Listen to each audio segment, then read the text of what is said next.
Election Day. It's Tuesday, November 5th, 2019. It is 44 degrees, headed to 61 today. Broken clouds right now. We'll be back with a lot of the weather coming up in just a few minutes. Our top stories this morning. Voters head to the polls on Election Day, and one of the discoveries during the run-up, 14,000 more people became Democrats in the last year. Thousands of Hudson Valley voters have cast ballots early, according to records. New Rochelle students protest closed campus policy. The Nuts want to run the asylum. And the NYPD Commissioner James O'Neill steps down, says he's not happy. Now, we don't know if this is a direct cause, but he says he's not happy over the new bail procedure. If you're worrying about the Giants, don't. They lost again. So did the Rangers. Those stories coming up right here on Radio Westchester. We're the station at the station. This is Mornings with Bob Marrone. I am Bob Marrone.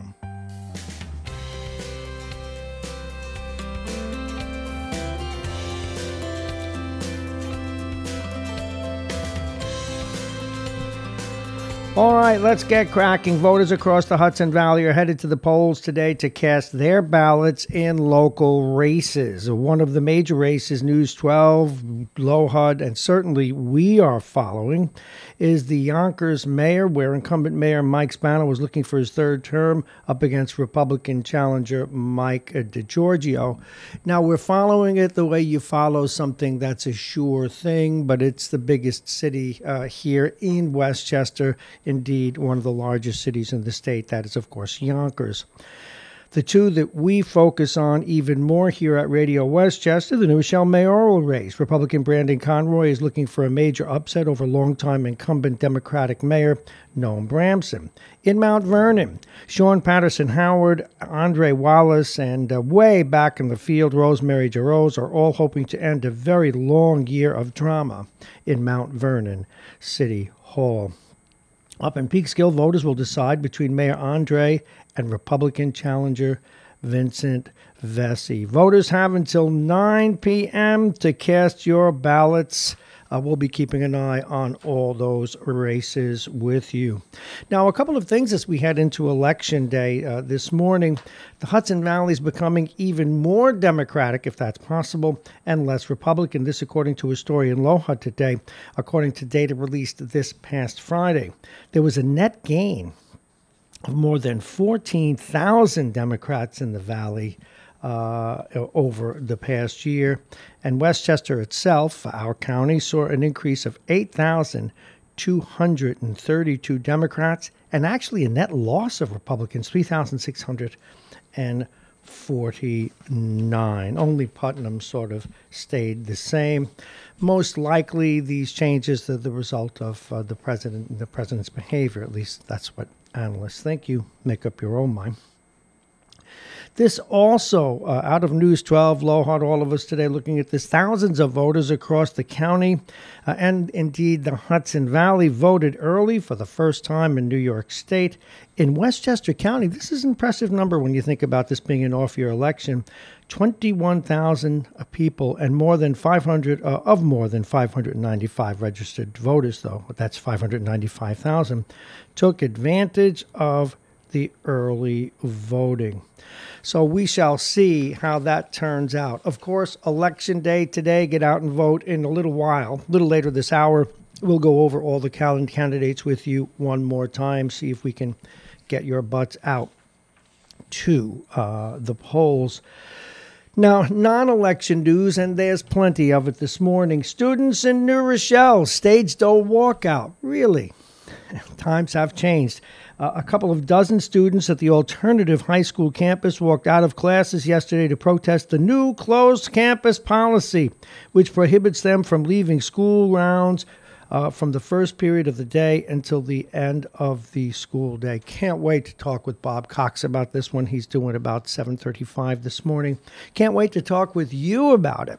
After all that's gone on in the last 2 years, the death of Valerie Schwab, the loss of a principal, the loss of a superintendent, all the problems at the school board, the hiring of a new superintendent, And these kids, well, we still want to go out after school.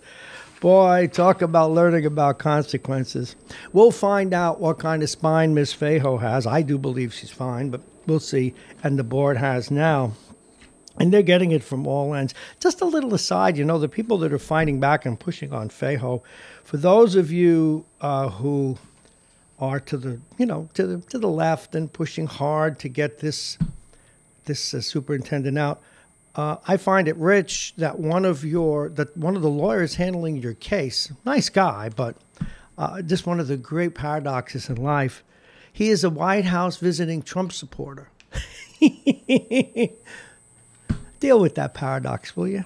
All right. Multiple reports say New York City's police commissioner is stepping down after 3 years leading the nation's largest police department. A little commentary on this one, too. It would have looked better if you walked out the day that you made that decision about the cop in Staten Island. But you waited, and now you have something to say, evidently, and properly so. He's upset with all these new bail laws, and not all of them, but their essence, particularly the one that's going to let people out and then lure them back with literally sweets and tickets to ball games. In fact, if you get out on bail, and we're going to talk with Mike Duffy about this, on one of these deals, and they want to get you back to court, they may give you like Yankee tickets. I can't afford Yankee tickets. I'm thinking of getting arrested. For real. But why not? Okay, the New York Times, Daily News, and the New York Post all reported that James O'Neill is out. They cited people with knowledge of O'Neill's decision who spoke on condition of anonymity. That's a great word. O'Neill is 61. He spent more than 3 decades with the NYPD before becoming commissioner in 2016. I like the guy because he's a hockey player, but he leaves with a tainted record, I'm afraid. Okay, listen up. More phone scams, and particularly for those of you who are Spanish speaking, or if you're Latino and you have a Spanish speaker in your family, someone who doesn't really know a lot of English, please listen up. The scam is directed to your families.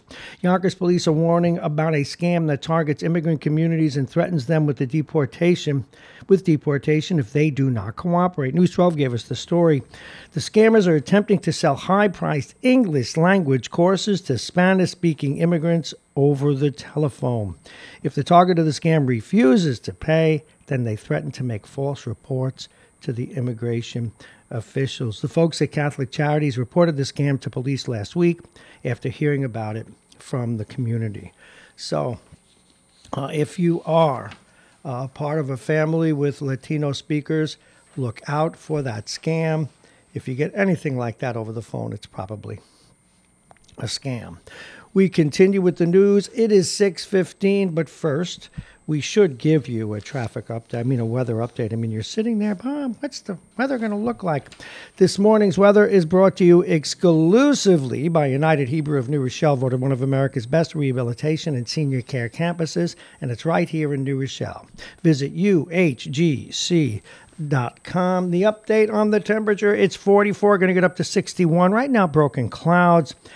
Tonight, mostly cloudy. The temperature hovering around 60. The wind out of the southwest, 5 to 15 miles an hour. Tonight, partly cloudy. The temperature will be 42. The wind will be west-northwest, 5 to 15. Now, tomorrow, mostly sunny. Brace yourselves. The temperature hovering around 50. But Thursday, things begin to change. It'll be cloudy with rain late in the day, the high 53. But overnight, we will drop down to 31 below freezing. Friday, do not shoot the messenger. I'm too young not too young anymore, but I just don't want to die. Friday, early snow followed by increasing sunshine. The high will be 38 degrees. The overnight low will be 26, and it won't last. Saturday, mostly sunny skies, the high 40, so whatever snow is there ought to melt. And that is the weather for this fine day. Again, brought to you by our friends at United Hebrew. Let's get back to the news. A Bronx man was recently sentenced for robbing a Yonkers bank of $303,000 back in 2013. Took him a while. That's not bad. You know, he had what? How many? 7 years with the money. Giovanni Marti was sentenced in White Plains federal court back in October 23. Time served for robbing Wells Fargo's branch, 500 Odell Avenue. He pleaded guilty in 2018 to several charges. Now, he had help from 4 people, including a Yonkers woman who had worked as a teller at the bank. Marty and 3 people arrived back on October 29, 2013, and Marie went inside with 2 of them while the other waited in the car. Wow, Marty, rather. Anyway, that's the story. No more to it. He had collaborators. He's been in jail all 4 years. All right, you're guilty. They let him out. It doesn't say if he got to keep the money, though. Is $300,000 worth 4 years? No, only if you got a gambling debt. All right. We move on. It is 6/17/44. Mixture of sun and clouds. Oh, no sun yet. A mixture of no clouds and clouds. All right. Traffic lights. Interstate 87 and 287. We've all been there. The one over in Rockland, that's across the river. And more are slated for Westchester. Ramp traffic lights. Ramp meter traffic lights designed to control traffic flow on Interstate 87/287 have been installed at 5 eastbound interchanges, and more are scheduled. Now, ramp meters debuted in Long Island in 1988, part of an effort to manage congestion. You've been out there lately? It doesn't work. I mean, I guess it's one of those situations where something that was horrible is now only miserable. Sensors monitor traffic flow and can shut off when traffic backs up on local roads leading to the ramp. So cars will enter the highway. Okay, so they have a light up. They try and meter it. The only one I can think of, I can't think of any here in Westchester. All right, let's move on. This is a little spooky. It's up in Ramapo, a rehab center there. We're talking about the Legionnaire or Legionella virus. Tests found traces of Legionella bacteria in the water at Hillcrest Nursing and Rehabilitation Facility, but health officials said no patient or staff member has gotten sick. So they're going to have to look at that. The Rockland Health Department confirmed there were no human cases, but they're looking at the air conditioning system, etc., at that facility. It is 6:19. Now, speaking of water, despite an earthy taste and odor, that's what the folks at SOS are saying. Now, an earthy taste usually means it tastes like, I didn't say it, huh? Got you. An earthy taste and odor means it doesn't smell good, okay? The company that supplies water to Rockland County customers is ensuring its water is safe to drink. In a letter to customers yesterday, Suez Water conceded the water it supplies to some customers might taste and smell, well, off. But the water remains safe to drink. The earthy taste and odor that customers have complained about are the result of naturally occurring compounds that release algae in Lake DeForest. That's a reservoir up in Clarkstown that serves. So, if you want your water to smell and taste like it, go to Rockland. All right, we've got a senator who doesn't like daylight savings time. Well, I like this one, okay, Senator? I like this one because it gives me an extra hour of sleep, and when you get up at 4 in the morning and these kinds of hours, it's a nice thing to do. State Senator James Skoufis admitted he relished the extra hour of sleep. Well, see, he said this. He agreed. However, there's always a but. I could make that into something, but I won't. He thinks New York should no longer fall back in November and spring forward in March and just stick with daylight savings time all year. Actually, there's a case for it, being serious, folks. So Skoufis, who represents northern Rockland and parts of Orange and Ulster, plans to introduce a bill during the upcoming legislative session that would stick to daylight savings time statewide. I wonder what you think about that. We'll put that one in the call hopper. This one's garbage. All right, a national story worthy of your consideration. No, I'm sorry, I missed one story. I'm out of order, please forgive me. And this is important because we should honor people who've given public service. And this has to do with the great city of Peekskill. Former Mayor Frances Gibbs has died at the age of 93. The first woman elected as mayor of that city has died. She passed away last week at the age of 93. She served 3 terms from 94 to 99. Her accomplishments included development and expansion of the Artists District, creation of the Charles Point Pier Park. These are nice places if you know the area. And establishing the Peekskill Youth Bureau. She'll be buried at Arlington National Cemetery. Pardon me. We're going to take a look at a national story now, try and aggregate it a little bit in terms of what's going on with impeachment, et cetera, and then we'll get to sports. The impeachment process is fundamentally unfair. This is what the president's lawyers are saying. Congress lacks the authority to investigate the president. That's what these lawyers are saying. And witnesses should have executive branch lawyers. Well, these are dubious reasons, says a report in News 12 coming out of various news services. White House attorneys are throwing out an array of arguments for keeping its officials from cooperating with the congressional impeachment inquiry, but legal experts say they are making a weak case. Some even say the refusal to cooperate with the probe run by House Democrats could amount to obstruction that might itself become an article of impeachment against the president. And again, since this is all about politics, unless there's some real deep smoking gun, the White House should just let this thing take its course, manage anything that's egregious. Clinton's impeachment didn't wind up with conviction. With all the Republicans in the Senate, he's likely not to get impeached, unless there's really something there that the president or his minions, whomever, just don't want out there. Let's take a look at sports. It wasn't a good night for a couple of local teams. Not only did the Giants lose again, 37-18 to the dreaded Cowboys, but one of the shots here in the not this one, but Jones, their rookie quarterback, the savior, latest savior for the Giants, he fumbled after a tackle, which I guess he got knocked down a few times, and I forget what they call that, sacked a few times, but they didn't play well. But what was interesting, and the press, the Post put it on the front page, and that's what I should have showed you. It's down here.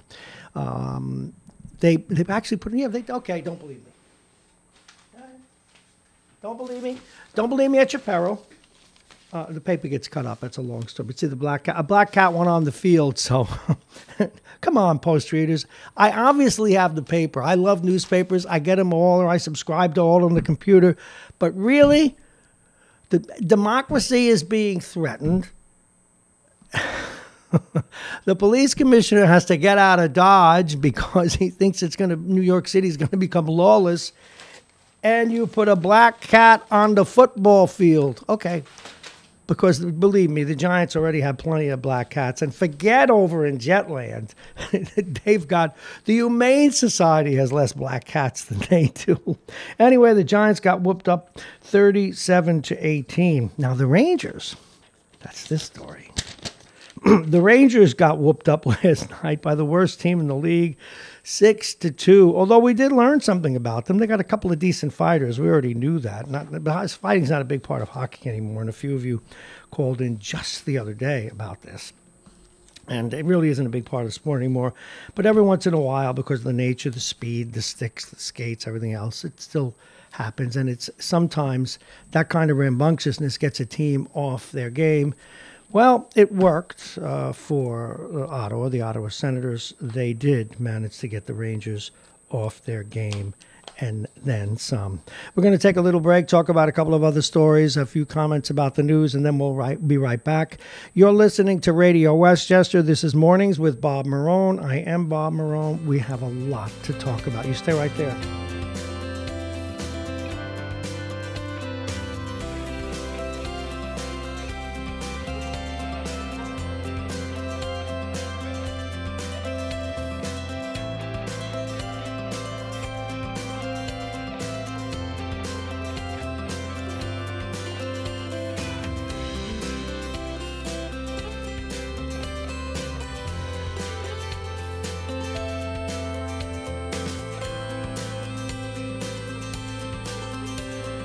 Today's programs here on Radio Westchester are supported by a number of organizations. The United Hebrew of New Rochelle, a top-rated campus of senior care. Visit uhgc.com. Aging Issues Management and Aging Issues Radio. They did their second show yesterday. The law firm of Pena and Kahn, Dominic Cigars. In fact, Dominic Cigars will be sponsoring when Jake comes in and hangs his head later. He bet on the Giants. And Plug-in virtual reality. We can bring it to you, or you can come here right to the station at the station to have that experience. Let's take a look at what's happening today. We're going to shake things up a little bit, talk about some of the stories, particularly this school issue, daylight savings time, and we can bring up the president too, of course, what's going on there. But that thing is unfolding even as we speak, and this just sad situation in New York of the commissioner stepping down and now complaining about some of those things. Complain when it happens. We should have walked out, depending on what he believed, when that cop was fired after all these years. He did make a mistake, no question about it, but he's in the middle of a grapple with a huge guy, and a lot of people didn't do what they said. Punished, yes. Losing his whole livelihood, no. At least that's my take. Anyway, he's got a whole police department that seems to have lost respect for him, and it's a good thing he's moving on. We'll talk about that. Anyway, of course, we'll go over some of the races and take your calls. Here is what we're doing today. Mike Edelman is going to be with us at 7:20. We're going to talk about why the president's people don't take the higher road and just let the impeachment play out. If they do, he probably won't get impeached or removed.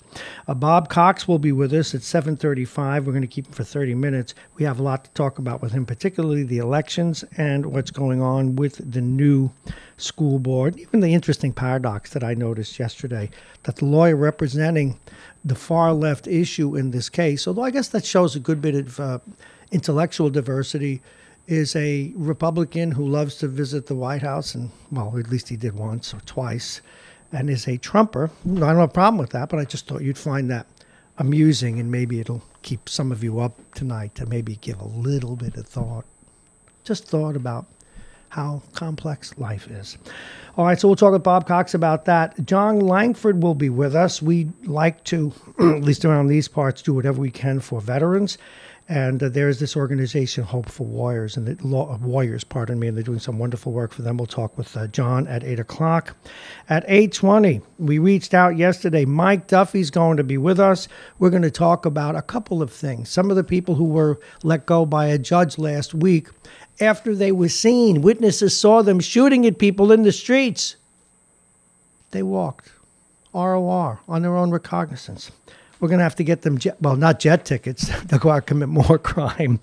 But we're going to have to give them some sort of treats to get them to show up to court. Of course, resignation of the police commissioner in New York City. That's big news, folks. It's big news, believe me. Maybe we'll talk about that a little bit. And then 9 o'clock, Jack Breslin will be talking about the election. Now, just to stir the pot up a little bit, and if you'd like to join the conversation, we are here, 914-222-3141. And let me just put a little ringer on so I can hear the darn thing. This is what the local New York papers had to say about the resignation of the police commissioner in New York City. Police Commissioner James O'Neill announced his resignation on Monday amid record low crime rates. That's true so far, while privately warning that extreme criminal justice reforms could unravel those gains. Quote, "It's only going to get worse," unquote, he said repeatedly in the weeks before his resignation, referring to the city's climate under criminal-friendly initiatives coming out of City Hall in Albany, such as bail reform and efforts to raise the age of criminal responsibility. O'Neill, 62, served as the city's top cop for 3 years, will finish out the month before turning over the reins to current Chief of Detectives Dermot Shea and decamping for a private sector gig in California. Good. Big on. Go. Good guy and all that, but you messed up at the end. You were right to quit. Should have done it sooner. Meanwhile, the governor, he's either for or against it before he knew about it, but after he knew about it, he wasn't aware of it. At least something like that. mocked he was on a claim he was in the dark on the bail plan. Governor Cuomo on Monday claimed he didn't know about the Dumb and Dumber plans to release jailbirds early under his new bail reform law. But critics have plenty to say about the, quote, deranged schemes, unquote, which were first revealed by the Post on Sunday. The governor pleaded ignorance of the State Office of Court Administration's plan to free as many as 880 inmates before the law goes into effect next year, even though he appoints the agency's chief justice. A little bit about the new guy. There's literally a new sheriff in town down there. Incoming NYPD Commissioner Dermot Shea is part of New School Thinker Part Throwback. Combination of the two, obviously. Shea, 50, who has spent more than half his life with the department, is widely known as a dedicated proponent of CompStat and an analysis-heavy approach to finding and nipping crime trends in the bud. Good luck with that. Shea also hails from a law enforcement family, a background that has instilled in him the value of old-fashioned shoe-leather police work. The son of Irish immigrants who settled in Sunnyside, Queens, Shea entered the academy in 91, blah, blah, blah, blah, blah. So you know a little bit about that. So we're going to be talking about that issue today, and I have to ask you about this. And I know we're going to be talking with Bob Cox a little later, and he is this city's foremost open expert. They're experts on the school system. But we'll see how this new board and this new superintendent do, see if they bring the kind of transparency that people want, but that have had to depend on Mr. Cox to get. There's a pushback by some students. Now, how is it? It could be me. Could be. How is it that we were able to attribute the death of a young woman in part because the school was duplicitous and or incompetent, or both, the school system, about whether or not kids should be let out of school during lunch, even though the policy was to keep them locked down. Again, what we had there was, well, if we don't let them out, there's no room. Let them out. Look, they let them out. Everybody looked the other way. Whatever the case may be. It has led to the loss of jobs, the ruination of careers, and created, I think the divide is exaggerated, and I think it's exaggerated by some people who are in a minority, and I don't mean racially, but their point of view is in a minority, but very powerfully presented, very powerfully presented. It has caused this great divide, and a bunch of kids say, well, too bad. That's because they're kids. The nuts cannot run the asylum. Look, I know you'd like to go out for lunch. Maybe the food in the cafeteria isn't that hot, but you are a student. Other people are paying for you to go to school. The people who live in this city pay their taxes. The people who live elsewhere in the state pay their taxes, and they're funding you to go to school. And the school board's elected to make sure you get a proper education, and they hire administrators and teachers to do that. I can't believe that happened yesterday. I can't wait to talk to Bob Cox about it. I want to know how you feel about it. I want to even know how it evolved. And again, I just get a kick out of the great paradox, though, of that group being presented. And I'm talking about the group that wants the superintendent out, represented by only because of the way they would be. I don't have a problem with it, but you've got all these people that if you mention the word Trump, they get rashes. They need to go to a safe space.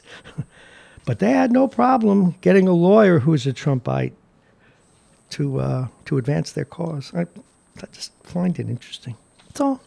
And daylight savings time. All right, let's talk a little bit about the election. We will be discussing all these things, but the phones are open, 914-222-3141, 914-222-3141. The polls will be open in just a little while. I have the magic item right here. Spent last night drawing yellow lines for these candidates, so you'll be glad that I have it. Let me just double-check that story. The polls open today. Well, they close at 9 o'clock, but they open, I think, at 7. And you can go in and vote your heart's content. Let me double-check that.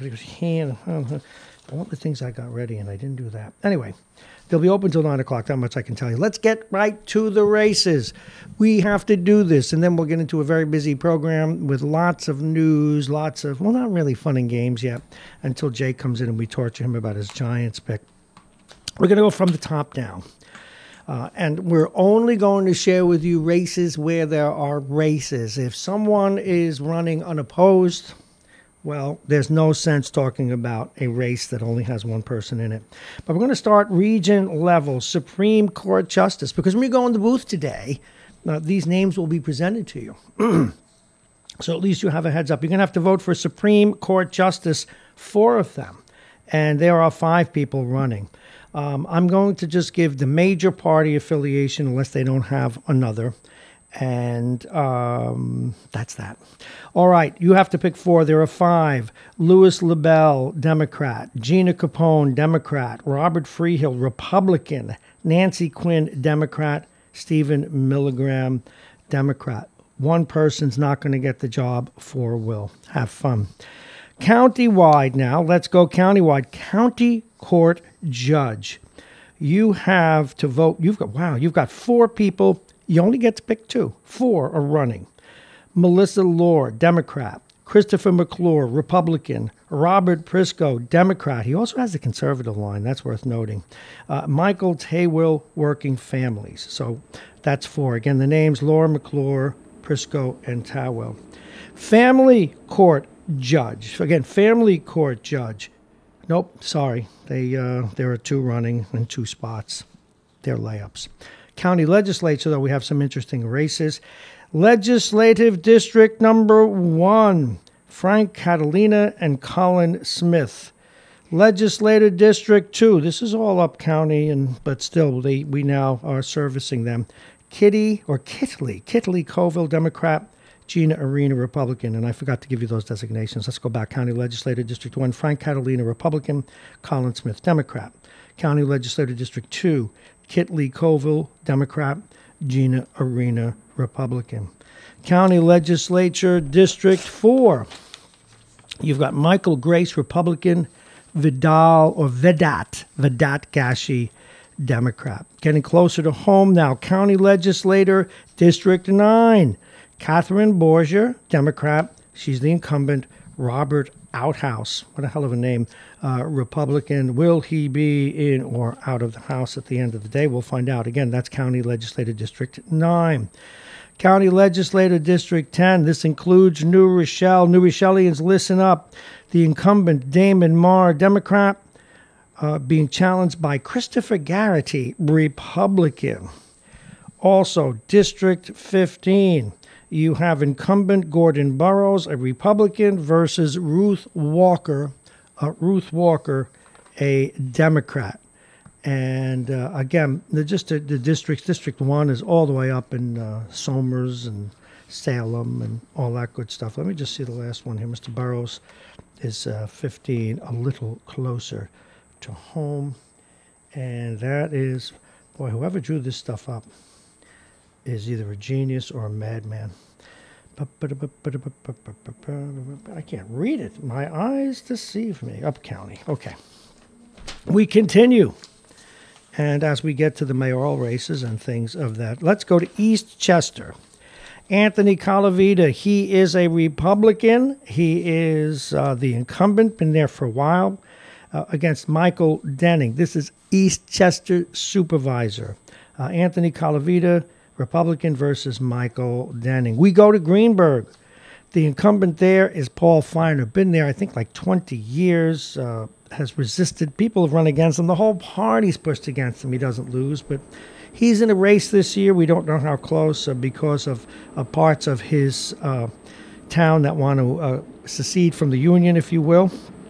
Thus, there is Lucas Chaffee. He's the Greenburgh Party. Lucas Chaffee, Greenburgh Party.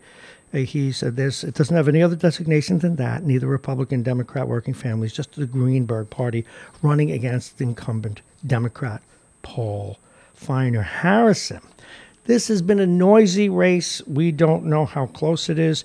The incumbent Republican, a former Parks Commissioner, very popular Ronald Belmont, he is running against a Democrat, Frank Gordon. Again, Frank Gordon running against Ron Belmont.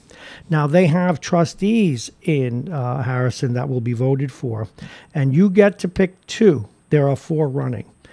Frederick Siciliano is the one incumbent. Frederick Siciliano, I'm sorry, excuse me, I mispronounced that. Frederick Siciliano, Republican, he's the incumbent. Carlo Riccobono, Republican.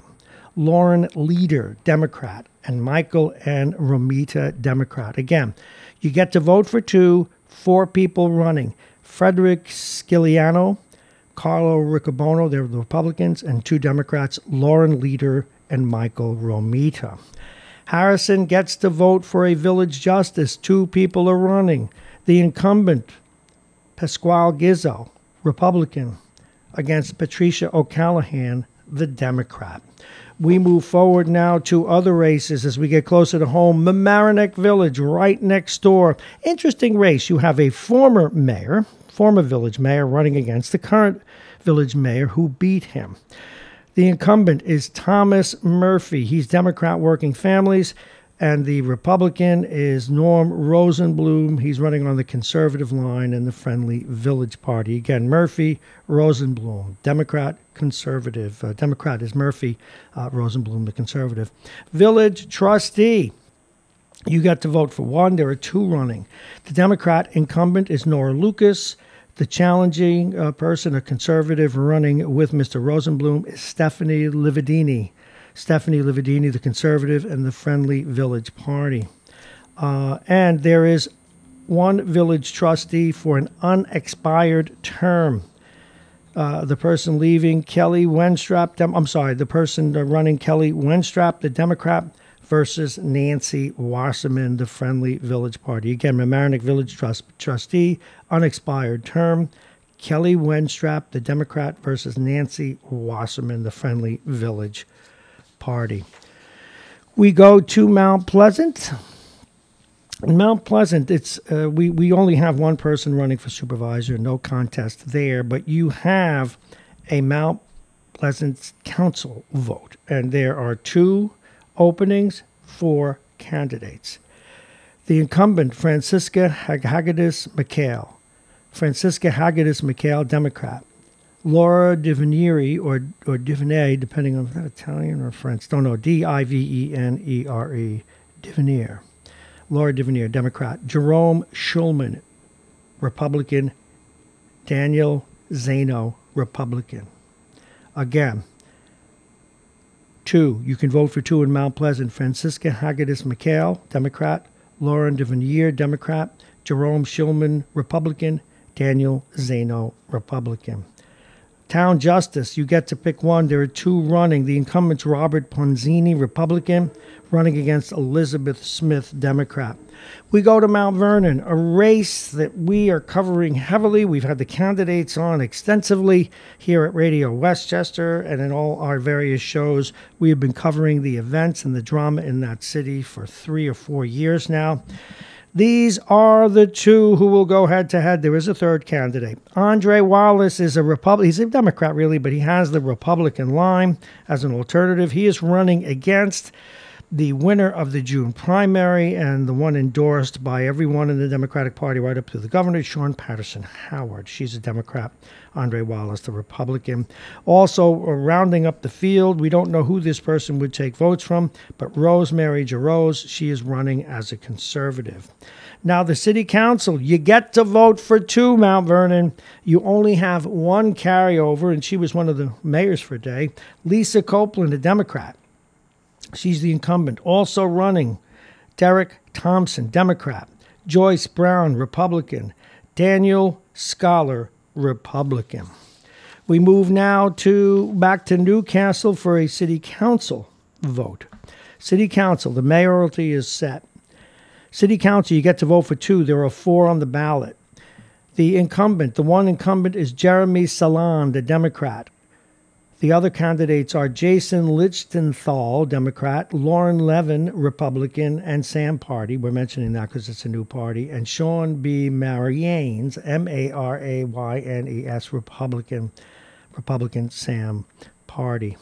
Here in New Rochelle, This is a big race because it's the one right around the corner. We, as you know, are live in the New Rochelle train station. This is Radio Westchester. We're continuing going over the ballot today as it is election day. The polls will open soon. They'll be open till 9 o'clock tonight. It is 6:46 in the morning, 44 on this November 5th, 2019 election day. Okay, we need to focus. For those of you, many New Rochelle listeners and watchers, Noam Bramson in the job 13 years, in the city council into the mayoralty a total of 25 years, Democrat, Working Families Party. He's running against Brendan Conroy, comes from an iconic family. His mom was a councilwoman here in New Rochelle. His grandfather was the governor, Malcolm Smith. He's a Republican, conservative, independent, looking to be the underdog unseater of Noam Bramson. Again, Bramson, Democrat, Conroy, Republican. The city council, there are a couple of races up for grabs. This is an interesting race. District 1, a district with changing demographics. Louis Trangucci's been there for 12 years, Republican. He is the incumbent. He's running against Martha Lopez. She, the upstart Democrat who works, has the county's endorsement, other Democratic endorsements. She works for the county. In New Rochelle, it's been a low-key race for the most part because people look at, generally speaking, the North End, heavily Democratic.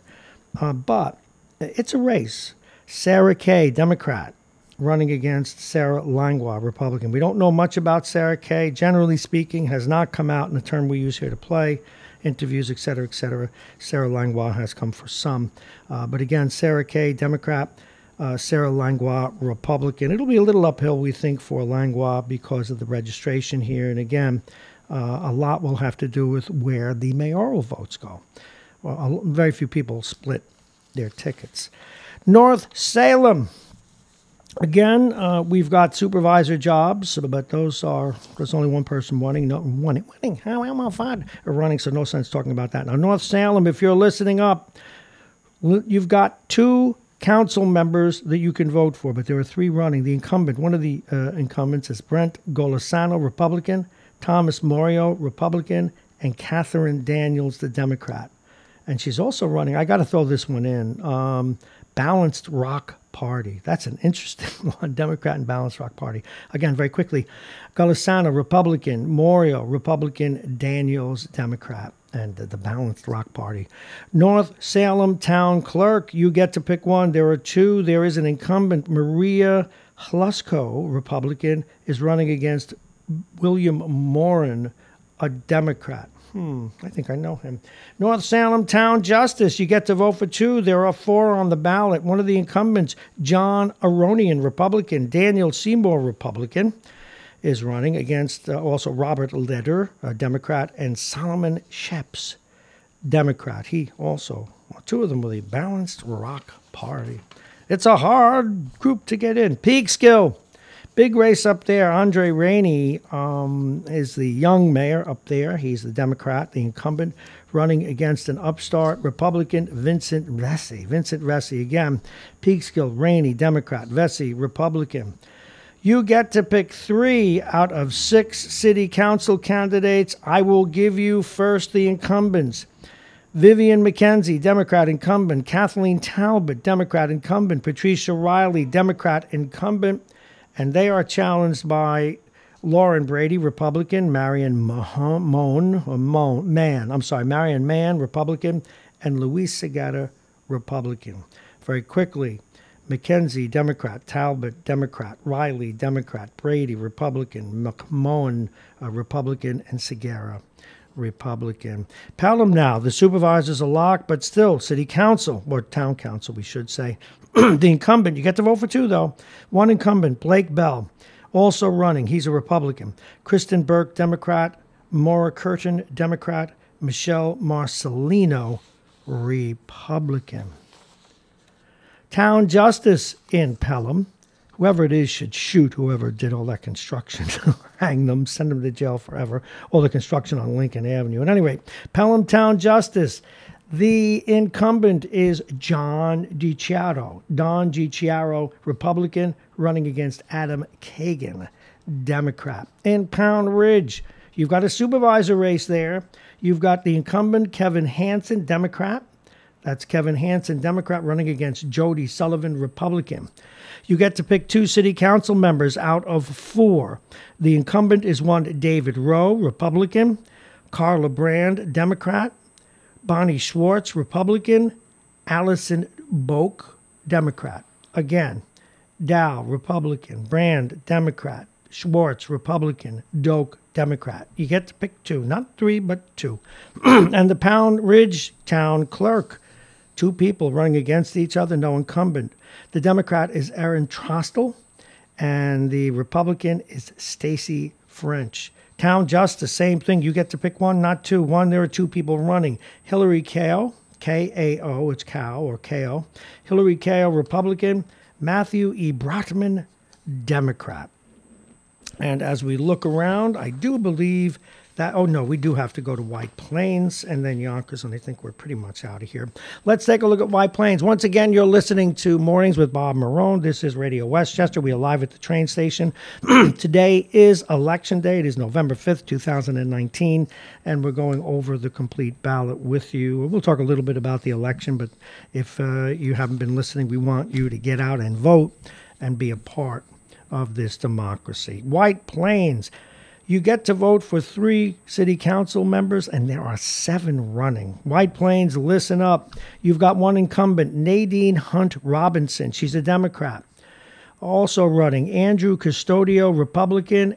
Anne Marie Encarnacio, Republican.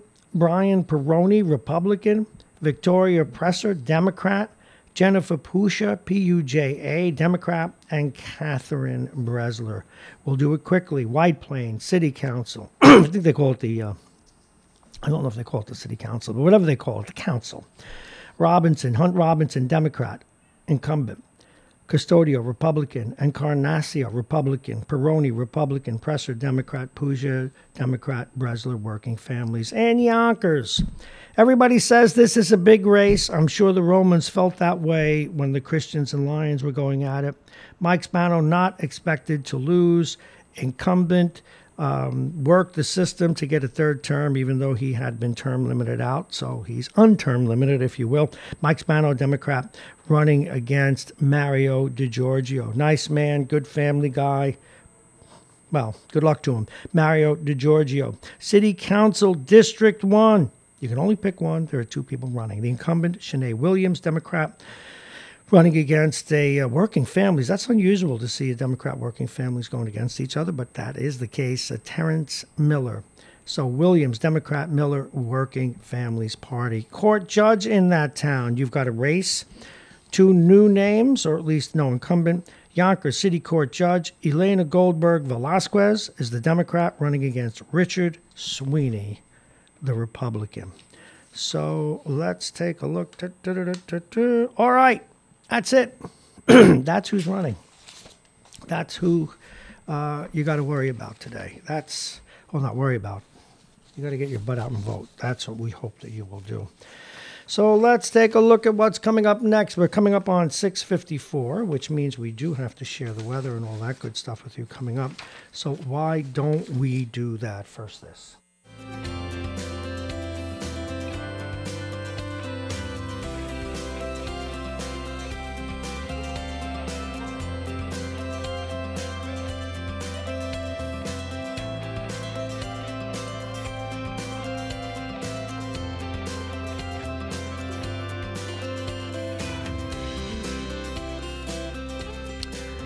Alrighty, it is 6:55. We're coming up at 7 o'clock. If you want to call us and join the conversation, or even tell us who you think you want to vote for, we'll listen to you. We'll take your call. But please remember the phone number. It's 222-3141, 222-3141. 914 is the area code. Let's take a look at the weather. The weather is brought to you exclusively by United Hebrew of New Rochelle, voted one of America's best rehabilitation and senior care campuses, and it's right here in New Rochelle. Visit uhgc.com. It is 44 under broken clouds, 40% chance of rain today, but we're not looking really at any that we can Really determined. Getting up to 61, a high of 61 today, mostly cloudy. Tonight, partly cloudy, getting down to 42. Wednesday, that's tomorrow. Things are starting to turn. Mostly sunny skies, and that will be your last view of the sun. The temperature getting up around 50. But Thursday, cloudy with rain late in the day. It'll get up to about 53, but then the temperature will drop tomorrow night. No, not tomorrow night, Thursday night, you'll pardon me.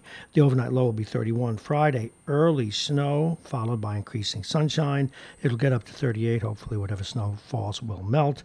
The overnight low, though, Friday night, will be 26 degrees. Do not, I remind you, do not blame the messenger. Do not, please. All righty, today's programs are supported by the United Hebrew of New Rochelle, a top-rated campus of senior care. Visit uhgc.com. Aging Issues Management, they had their second show yesterday. We did it live, and it also will be podcasted up for you. Aging Issues Radio. The law firm of Pena and Khan, Dominic Cigars, and Plug-in Virtual Reality. We can take it out to you, or you can come here and have that experience yourselves. It is 6:57. We're going to open up the phones and talk about a few issues right now. But then at 7:20, we'll talk with Mike Edelman. Bob Cox joins us at 7:35. John Langford, Hope for Warriors, at 8 o'clock. And in the bottom of the hour, we'll talk with Mark Duffy. Jack Breslin's also in the house today. We'll be talking about the election and also the stories in the press. Who can we believe? Where can we get the best information on the impeachment? Or is the impeachment really about the elections? I mean, the Democrats have to know that unless there's a bloody knife, and maybe even if there is, it seems that we are in an environment, for good or ill, where it's all political now. The Republicans are not, based on the language coming, the rhetoric coming from that camp, and their feelings towards the Democrats, they are very unlikely to remove the president from office. But there is an upside to all this, whether you support the president or you are 100% convinced that he shouldn't be there. And that is that we probably will get to decide. Hence, talking with Jack Breslin later. By the time all this plays out, likely the president will not have been impeached. Well, he will have been impeached, perhaps, but he will not have been convicted. But all the information will be out there.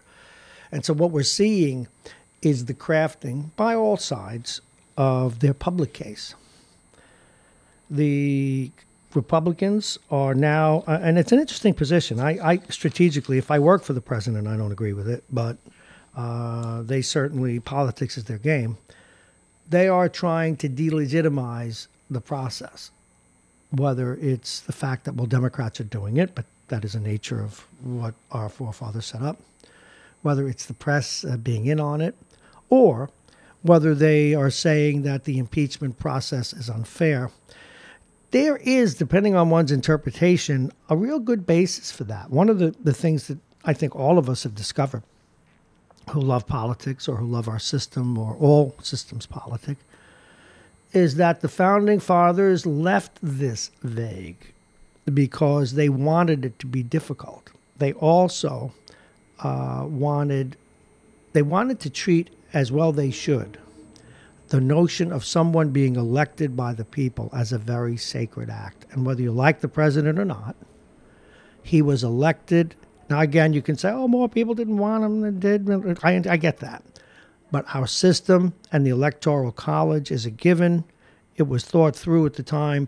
I'm not crazy about it, but I also understand it because we can't, since we have a system of states, folks, and it's not just one great giant republic, that is the Founding Fathers. I certainly can't say we. I had nothing to do with it, nor did you.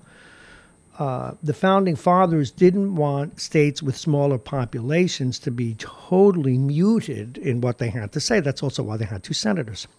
So that was, again, one of the things that makes America great is the compromise. So that compromise is baked in, and we can squeal all we want about the popular vote, but it's baked in. Maybe one day it'll change, and maybe one day it should change. But given the politics of America, and that given the disparity of opinions, the disparity of economies, whether some are agrarian, some are industrial, some are service-oriented, et cetera, some will tax, take out more of your money, but maybe give you more services or more incompetent services, depending on your point of view or reality. But what I'm getting at is the Founding Fathers left us to squabble on this one. And the more I have trouble with the system, the more I'm beginning to see, though, the wisdom of it. Because at the end of the day, this is my unsmart money, I think we'll wind up settling this issue on Election Day. And it will say what it says. You know, some things are definitive in life. If, for example, during this review, and this is just one side, and I'll give you the other, if during this review it is determined concretely, in fact, let me give you the least popular side right now.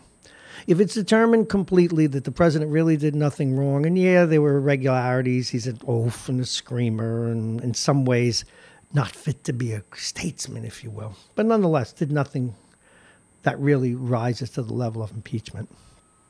There still will be people, there will be Democrats and never-Trumpers and Trump haters whose position will not be changed.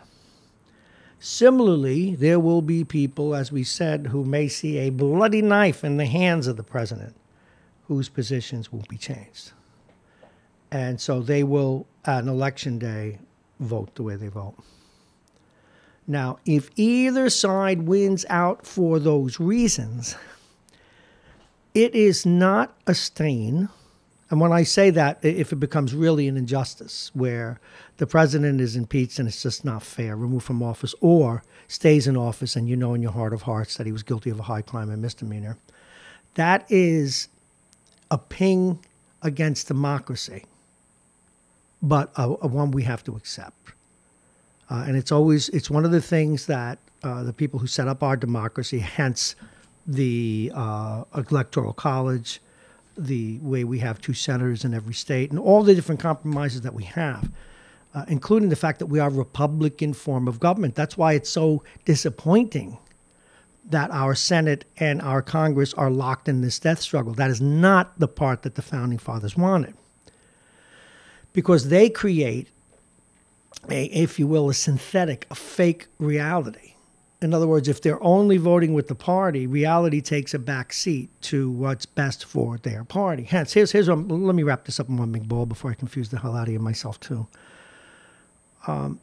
If we vote on Election Day, and today is an election day, but a year from now as well, a president in who we know has broken the law and probably guilty of high crimes and misdemeanors, it will be a dent in democracy, but it probably won't be fatal. But it will be telling. History is filled, and this is one side, we'll go to the other. History is filled, as it was during World War II, and this is not to compare Hitler to the president, because what he did is so heinous, and we're working on a show on that. But we compare Hitler to any other leader who realizes that democracy is not doing what it needs to do at a specific point in time. And that was one of the Nazis' issues that, interestingly, they were right about. Replacing it with what they did was not the right solution. But people who didn't have jobs all of a sudden had jobs. People who felt bad about their country all of a sudden felt that Hitler was making Germany great again. He rebuilt the military. He took back the parts of Germany that were excised because of the Treaty of Versailles, built the Autobahn, rebuilt industry. And if there's anything people do not like, it's instability. They went from 31 parties, shriek, to 1. One of the things about authoritarian government that we don't like to say, because it's resulted often, the old thing, absolute power corrupts absolutely. One of the things about authoritarian government is that it works. It doesn't mean it works for the best always, but it works. There's no red tape. There are no real powerful counter-arguments, not unless you want to go to a gulag or Siberia if it's in Russia or wherever, or concentration camp in Germany, or just be beat up in the democracies. So things get done. They work better. The economy's doing pretty good. So getting back to the central point on this election day is that if we vote to take a president out who doesn't deserve it, or we vote to leave a president in who does deserve to be removed, we will see the soft underbelly of democracy at work.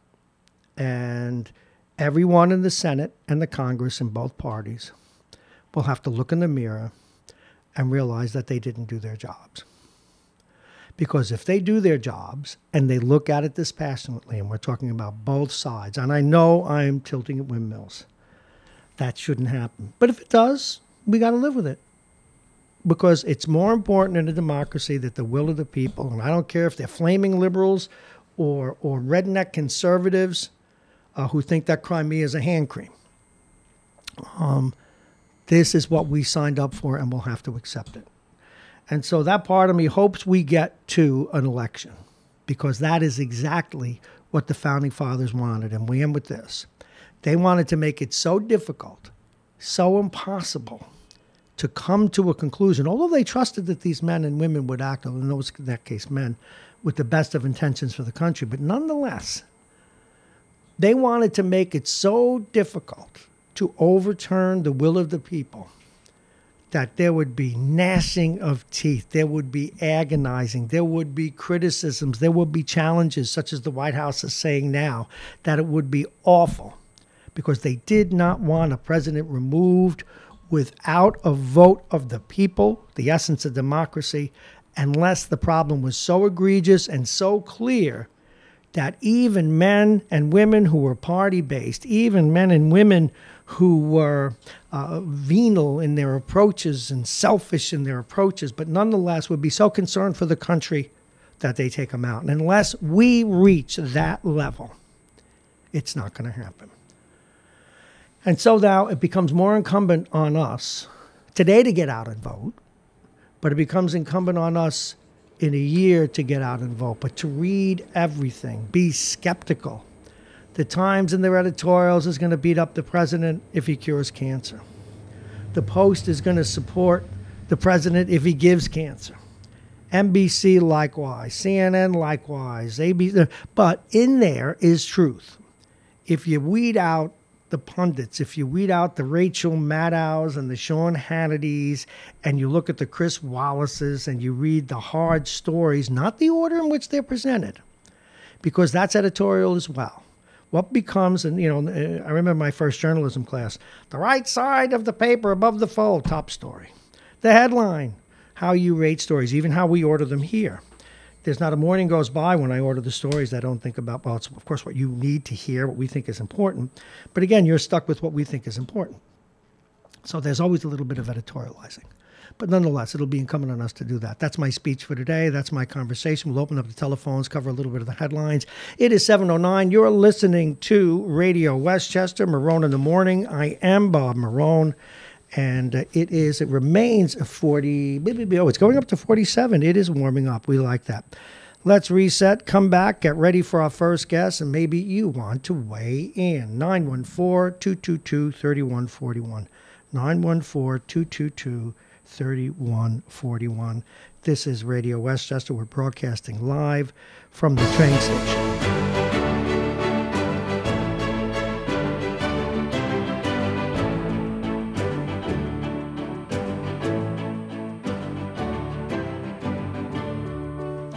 All righty.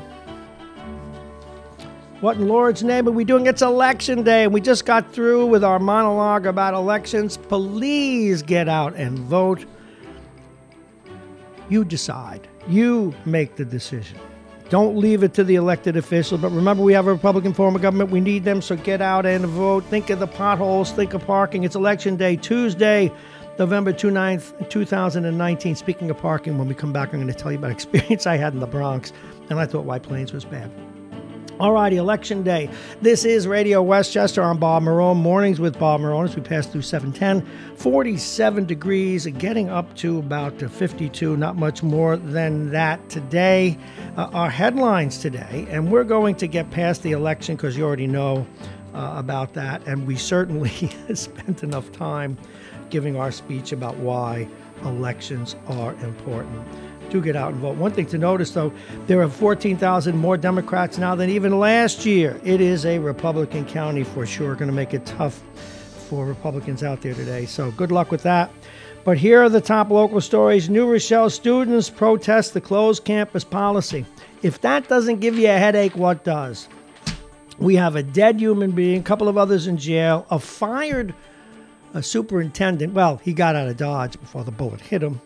A fired school principal, other people gone, a school board in disarray, now newly elected, a new principal under fire, lying, dissemination, misreporting, all of that. And these kids still want to get out. They don't want to be in a closed campus. Tough tiddlies, kid. You're a kid and you ain't paying the bills. All righty. Big story out of New York City because it has so many political spokes to it, as well as public safety pokes. The New York City Police Commissioner has stepped down about a month after he timidly fired that cop caught up in the Garner issue, but now finally resigns, and it's coming out that he's upset over some of the parole policies that are letting people walk ROR after some heinous crimes, and the way to get them back to court rather than charge them bail is going to be to give them baseball tickets and things like that. I'm going to rob a car right here in the train lot and then go to jail and then get Yankee tickets. All right, police here, particularly in Yonkers, but throughout Westchester, we have a large Latino community. They're warning of telephone scams. My mic fell. You saw that, didn't you? I shouldn't pound the table so much. I care about this stuff. Do you notice? It's the attack mic. All right. Police are warning of a telephone scam threatening deportation to Spanish speakers. Someone calls you up, and please, obviously, if you're listening, you do understand English, and but you've got people in your family who only speak Spanish, or you understand English but only speak Spanish. If you get a call and someone is saying that you have to pay for an English language course or they're going to out you, well, first of all, and this is not to get into the politics of it, this is a sanctuary city and this is a sanctuary county. No one's going to deport you anywhere, but it's a scam anyway. Don't give them your money. Just don't do it. And in the Bronx, a man is sentenced for robbing a Yonkers bank back in 2013, and he got $304,000. He was in league with someone else. And, he was in league with someone else and got away with the money, but he's already spent these last 5 years in jail, so he's getting out with time served. Now, is $300,000 worth the stretch? Is 5 years worth the stretch? Probably not. Halfway decent job, you can sort of earn it, get a $40,000, $50,000 a year job, and you can earn that much. But then again, you don't get all the free meals and other stuff and the other joys of prison. All right, in Ramapo Rehab, they've got some Legionnaire's bacteria. They call it Legionella bacteria, but no one is sick. Suez, I get a kick out of the story. Okay, I'm going to go back to the story one more time, and then we'll get to our guest and you and everything else. Touch sports. Despite an early taste and odor, I love this story. Earthy, they're calling it, which means it smells like sit. They're saying that the water supply in Rockland County is, if it smells bad, don't worry, it still tastes good. It's all about algae and naturally occurring, and there's a reservoir in Clarkstown where it smells like that. Now, it may smell like sit. Notice how I use that nice word, but it tastes good. All right. Anyway, I guess I'm sure it's true, but that's not exactly appetizing. And I know it's not appetizing at 7:14 in the morning, but it is what it is. Let's talk a little bit of sports. The Rangers are really like toddlers, aren't they? We're going to do them next because at least they have some hope. They were 5-5. They got their butts kicked last night by the worst team in hockey. I think they lost by 6-2. Where did I put that score? Right here. By a score of 6-2. And,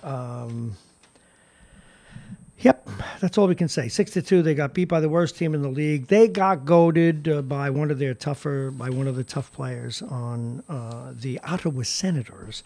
They got goaded into a couple of fights, lost their composure, and even the coach is saying, "Oh God, why did I bench longtime defenseman Mark Stahl?" Because what happens is when they get caught in what I call minor league games, and minor league hockey's great, and a lot of minor league hockey's played in the NHL now because of the changes in the rules. You got young kids who can skate like the wind. They run up and down the rink like jackrabbits.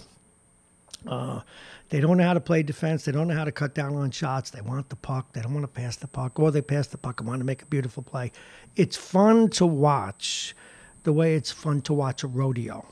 But it's not really hockey. It would be baseball played without half the fielders, if you get my analogy. Fine. But what happens is you get in a real close game, and now it's just a shootout at the OK Corral. So they lost 6-2. You need defensive players, but because it's such an emotional game and it can be so scary. You see that in football when the tide turns. When I say it's scary to be out there, people running around with sharp blades and sticks and 25 miles an hour. It can get out of hand very quickly. And as the famous Emil Francis once said, hockey's played on ice. A lot of slippery things happen. They'll put Stahl back in the lineup, and they'll keep Smith in the lineup, and they better go get a couple of checkers. A checker doesn't mean someone who slams bodies. That is a misunderstanding. Yes, sometimes they do. Just someone who knows how to slow the game down and make players real. And when we say real, if you don't have to worry about getting hit or someone covering you, it's like going to the park for a skate. But when you know that someone who's 6'5" is in the way, even if he doesn't run into you, you're aware he's there. And you have to be a little more careful, a little more controlled. Or you know that a guy's going to catch you from behind. It affects how you carry the puck. But when you're left alone, you feel you can do anything. The Rangers have a lot of work to do. Too many kids playing minor league hockey. And I don't mind saying that. I'm following it and coaching enough to know the difference. Now, the fun one is the Giants. I'm going to hold it up again in case you weren't looking at the 6 o'clock hour. Now, you're going to see cuts in the newspaper because I carve up the papers in the morning along with the stuff that I print and write, you see. Now, this is apropos of something else I like to talk about. When I was, many of you know that in my past life I was a Wall Street executive, but I was a communications guy the last many years, writing speeches, that sort of thing. But my best job there will always have been, my second favorite job, radio is number one, was I ran a training school and used to teach a lot as I was working my way up. And there was nothing worse than teaching a full-day class. And they go out to lunch for an hour because it's work now. It's not, it's business. You got to let them out. So they come back at 2 and they've eaten a lunch and they're like this. Some had a couple of brews, probably. It was legal, 70s and 80s. What I would do is get a copy of the New York Post even then. And to wake everyone up, I would have them guess the headline. Now, it's the best. It's a good paper to get the opposite view, the traditional liberal views get counted here. And it has the absolute best sports on the planet. God bless the New York Post for that. But we read them all here, and we have to. But this is the headline today. It's not about politics. I mean, okay, they had the issue about the police commissioner. But what they had was a black cat jinxing the Giants. You can't make it up. My favorite was that after the Son of Sam killing, I know this goes back to 1977, but the next day they had a picture of Sam on a gurney or David Berkowitz, and it simply was, Berkowitz sleeps. But I just got a kick out of that. The Post thought that a black cat and the bad luck of a black cat was the explanation for the following.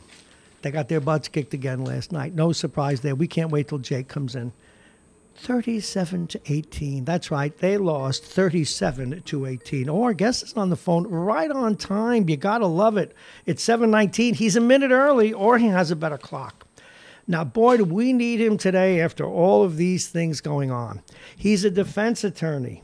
That's what he does now. Before that, he was in charge of investigations here in the DA's office in New Rochelle, in Westchester.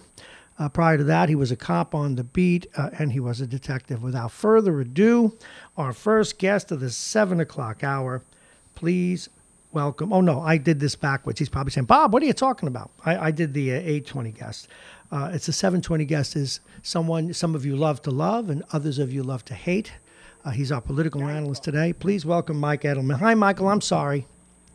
No problem, Bob. Good morning. You know, I was, by the way, an assistant DA in New Rochelle in the 70s, that's neither here nor there. Well, anyway, welcome. Now, there was a story today. We're going to get right to it. Clearly, there is this effort to redo, if you will, to create a whole new narrative. And even a local paper picked this up today. What they're saying is that the White House is creating a whole new. I'll read this to you, and this was out of the Associated Press and News 12 today. White House attorneys. Oh, yes. The impeachment process is fundamentally unfair. Congress lacks authority to investigate the president. Witnesses should have executive branch lawyers. White House attorneys are throwing out an array of arguments for keeping its officials from cooperating. Now, my point was, I know that there's a little grain of truth to all those because the founding fathers wanted it to be difficult. But why, and this is my first question for you, Mike Edelman, political analyst, resetting here. Why doesn't the White House simply take the high road when they know that even with a knife in his hand with blood pouring from it, the Republicans aren't going to convict him? Why don't they go down that path? Because they're not sure of that. That's what we don't know. It looks that way now. It looks the Republicans are a solid block in the Senate. Mitch McConnell's promising, over my dead body. But public opinion is able to shift. We've seen it shift markedly over the last 2 months in terms of how many people are in favor of two things: one, impeachment and removal, but more importantly, continuing the impeachment inquiry. That's in the high 50s. So we're just starting this. The allegation that the Republicans didn't have a shot, they didn't have lawyers, that's nonsense. 50 Republicans were allowed to attend all of the hearings. They could ask all of the questions they wanted to, same amount of time as the Democrats. They had their staff there. Their staff could ask questions. So they weren't shut out. The reason that they went privately in the first place was to make sure that there was no classified information that was inadvertently let out to the public. Now they're going to release the transcripts, and they're going to have public hearings, and you're going to hear firsthand from Taylor and from Vinland and from Yovanovitch and from McKinley and from others just exactly what Giuliani was doing in Ukraine at the behest of Donald Trump. And that's what's going to move the numbers. Nothing else, just the facts. They think one of the people that was arrested with him flipped. There was a piece this morning. He did. Parnas. Lev Parnas was very upset that Donald Trump said he never met him. Can you imagine? Yeah. And he flipped. And now he's going to cooperate with the investigation. We need to, once the public finds out exactly what Rudy Giuliani was doing with Parnas and the other Ukrainian, to line their own pockets while they were dissing a U.S. ambassador who had been working for 25 years in the State Department, who was a wonderful diplomat, but wouldn't countenance interference for the self-aggrandizement that Trump was involved in over there in terms of digging up dirt on Joe Biden. And so she was threatened by her own State Department and told to fly home. And told she was in danger, physically in danger. I'm going to run a counter by you and for your analysis. The biggest defense I will get from callers and others, and it has meat to it, if not the ultimate answer. Most people believe that this stuff, whether it did or not, probably went on before. And in my gut, I don't know to this extent, it makes sense to me. And that since we didn't call out those people, we shouldn't call out Trump. Well, you know what? That's a figment of their imagination, because there's never been. McKinley testified in 37 years. 37 years. What does that go back to? The year I was married, in 1981 or 2? He's never seen a United States president of either party attempt to squeeze a foreign ally to benefit himself politically in the United States. This is not a situation, Bob, of using U.S. foreign policy to get certain things from allies, get them to use missiles or get them. This is not that.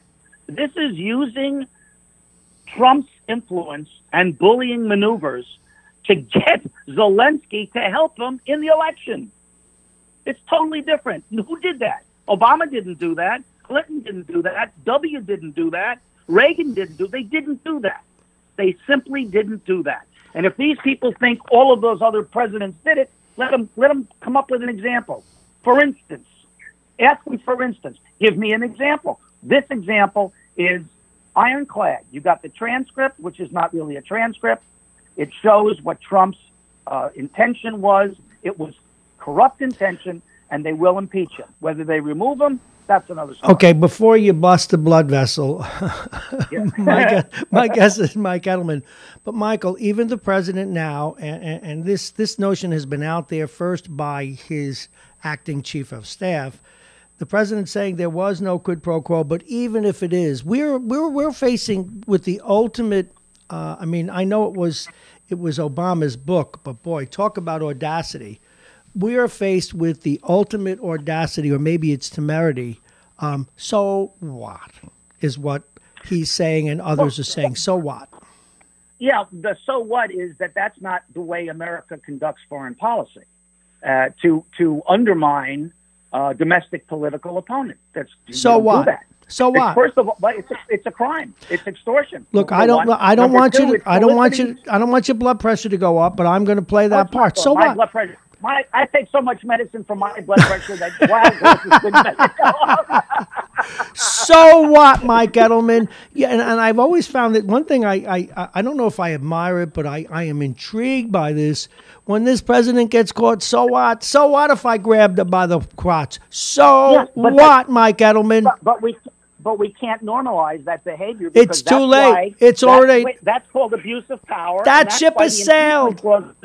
That ship has sailed. What we need to do is, I don't. Not that I disagree with you, but that ship has sailed. We need to understand and come to grips with why people.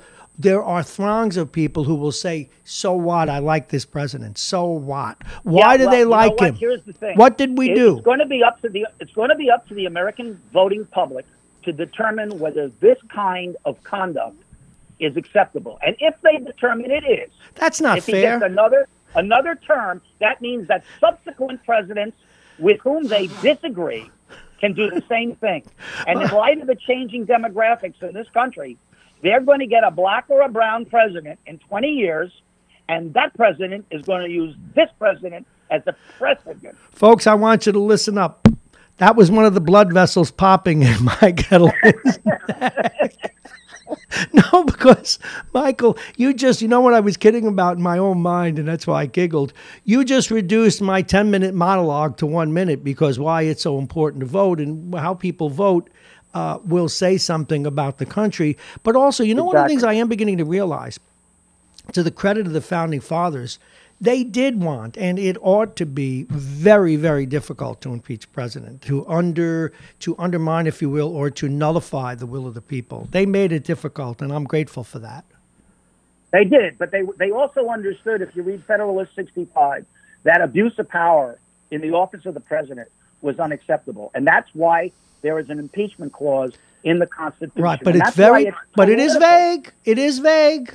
It's very vague. They left it vague because it's going to be, in my view, these Republicans who will make the final verdict, they have a sacred task on their hands because they will be setting precedent. They will be. But and after all hearings are conducted, if the United States Senate votes to acquit Donald Trump, they're going to have to live with that. We're talking with Mike Edelman. We've got a few more minutes with Michael, political analyst here on Radio Westchester. In a little while, in fact, he's already in the house. Bob Cox is going to be with us. For those of you who are interested in my little monologue about the school this morning, I banged my head against the wall, Bob Cox, about that, and we'll get that in a moment. There's great news coming out here. I want to go local if I may. You've run for office here in Westchester many times. There was a story this morning. There were 14,000, more than last year, 14,000 more Democrats than there were last year. That's obviously the Trump effect. Does a Republican, other than in a place like Eastchester, have any hope at all? None. I ran campaigns in the 9th Judicial District, Westchester, Rockland, Orange, Dutchess, Putnam, for, 35 years. Mm-hmm. I ran congressional campaigns. I did Janine Pirro's judicial campaign. Oh, you did that? Back in the day, and assisted on her DA campaign. I'm glad. Hey, Michael, I'm glad to hear you admit it. Folks, listen up. That was the other blood vessel. It was a different time, different time. But it is not possible countywide or in most of the districts for a Republican to win. And that's one of the effects is Donald Trump. So unhealthy, Rob Astorino lost, and he was an incumbent, while Ed Day in Rockland County, also a Republican incumbent, was winning. Yeah. Ed Day's done some stuff. What I really liked about Ed Day, your reaction to this, when the measles thing occurred, when he saw those cases, he was unequivocal and quick. Yes, he was spot on. He did the right thing. Really did. And he did it without hesitation, and good for him. Yeah, but my point was that Rob pitched his star to Donald Trump, appeared on WOR radio when Donald Trump was running. He was a pure Trump supporter because he wanted to run as a Republican for governor rather than paying attention to Westchester. Do you like subtle little paradoxes? We have a case here where we have a fairly far left group in New Rochelle pushing very hard to get a new superintendent pushed out. But one of the people helping push that issue is a Trump supporter who had his picture taken at the White House, a lawyer. And it's kind of, I think that it's rich. I mean, he's a good guy. I know him, but I just find that that's rich. That when the far left needs somebody, they want after a Trumpite to do it. I get such a kick out of that. Bob, right? Well, local and national is two different things. You know, the superintendent that I know of didn't commit extortion with Zelensky. Oh no, I'm just saying. No, I just get a kick out of these things. All right, before you go, I got one last question for you. We had in here the other day Mondaire Jones, the young man who is challenging Nita Lowey. That is a wide open race. Now I can tell you, extremely intelligent guy, very well spoken, very smart. Grew up in East Ramapo. He went to Stanford, then Harvard. Was a lawyer for the county, worked in the White House, is African-American and gay and very attractive looking. And I say that for the political reasons. I'm not, Bob, be nice, Bob Cox. He very attractive young man. And but yet, so I kind of put him to the test. I kind of said almost literally, you're not an AOC, are you? You're not going to go so far to the left you fall off California. Right. And he said he was his own guy. He seemed a bit young yet. I'm not sure his whole policy was cohesive, but a bright young candidate. But does that person have a shot in a place like Rockland, Westchester?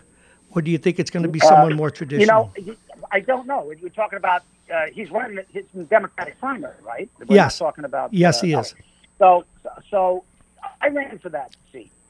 It was configured a little bit differently. It was wholly contained in Westchester County when I ran against Dick Ottinger, and I wasn't. I was hardly a far right wing candidate. The problem is the advantage goes in a primary to people that have already been elected to something. And he hasn't been elected to anything. I see. So if you've got an assemblyman, a state senator, a mayor, that's the advantage because of name ID. And it's very difficult in a primary to spend enough money and raise enough money to get your name ID up to where it should be. So, Carlucci, somebody else will have an advantage in the Democratic primary. I hate to go here, but fairness requires it. Did you win any of your elections? I only ran once. And then I became a consultant because you know what? It was such a grueling undertaking. Yes, it is. Night and day to run for the United States Congress. 98% of incumbents win. I came, relatively close, 55-45. I got to hang out with George W. Bush in Washington. We became good friends. He's a good guy. Other than those, and Henry Kissinger and the Bronfman family and all of that, Jake Chavez, I got to meet a lot of great people. But I wouldn't run twice. Maybe if I had, I would have won the congressional seat, but it was too exhausting. Do you know what, Michael? That's one of the reasons why whenever someone runs for office, my first question is, why do you want to do this to yourself? Listen, thank you very much for your time. Thank you for You're also welcome. Arriving in good humor and get those blood vessels fixed. Mike Edelman, everybody. See you next week. We'll talk to him next week. We'll be right back after this.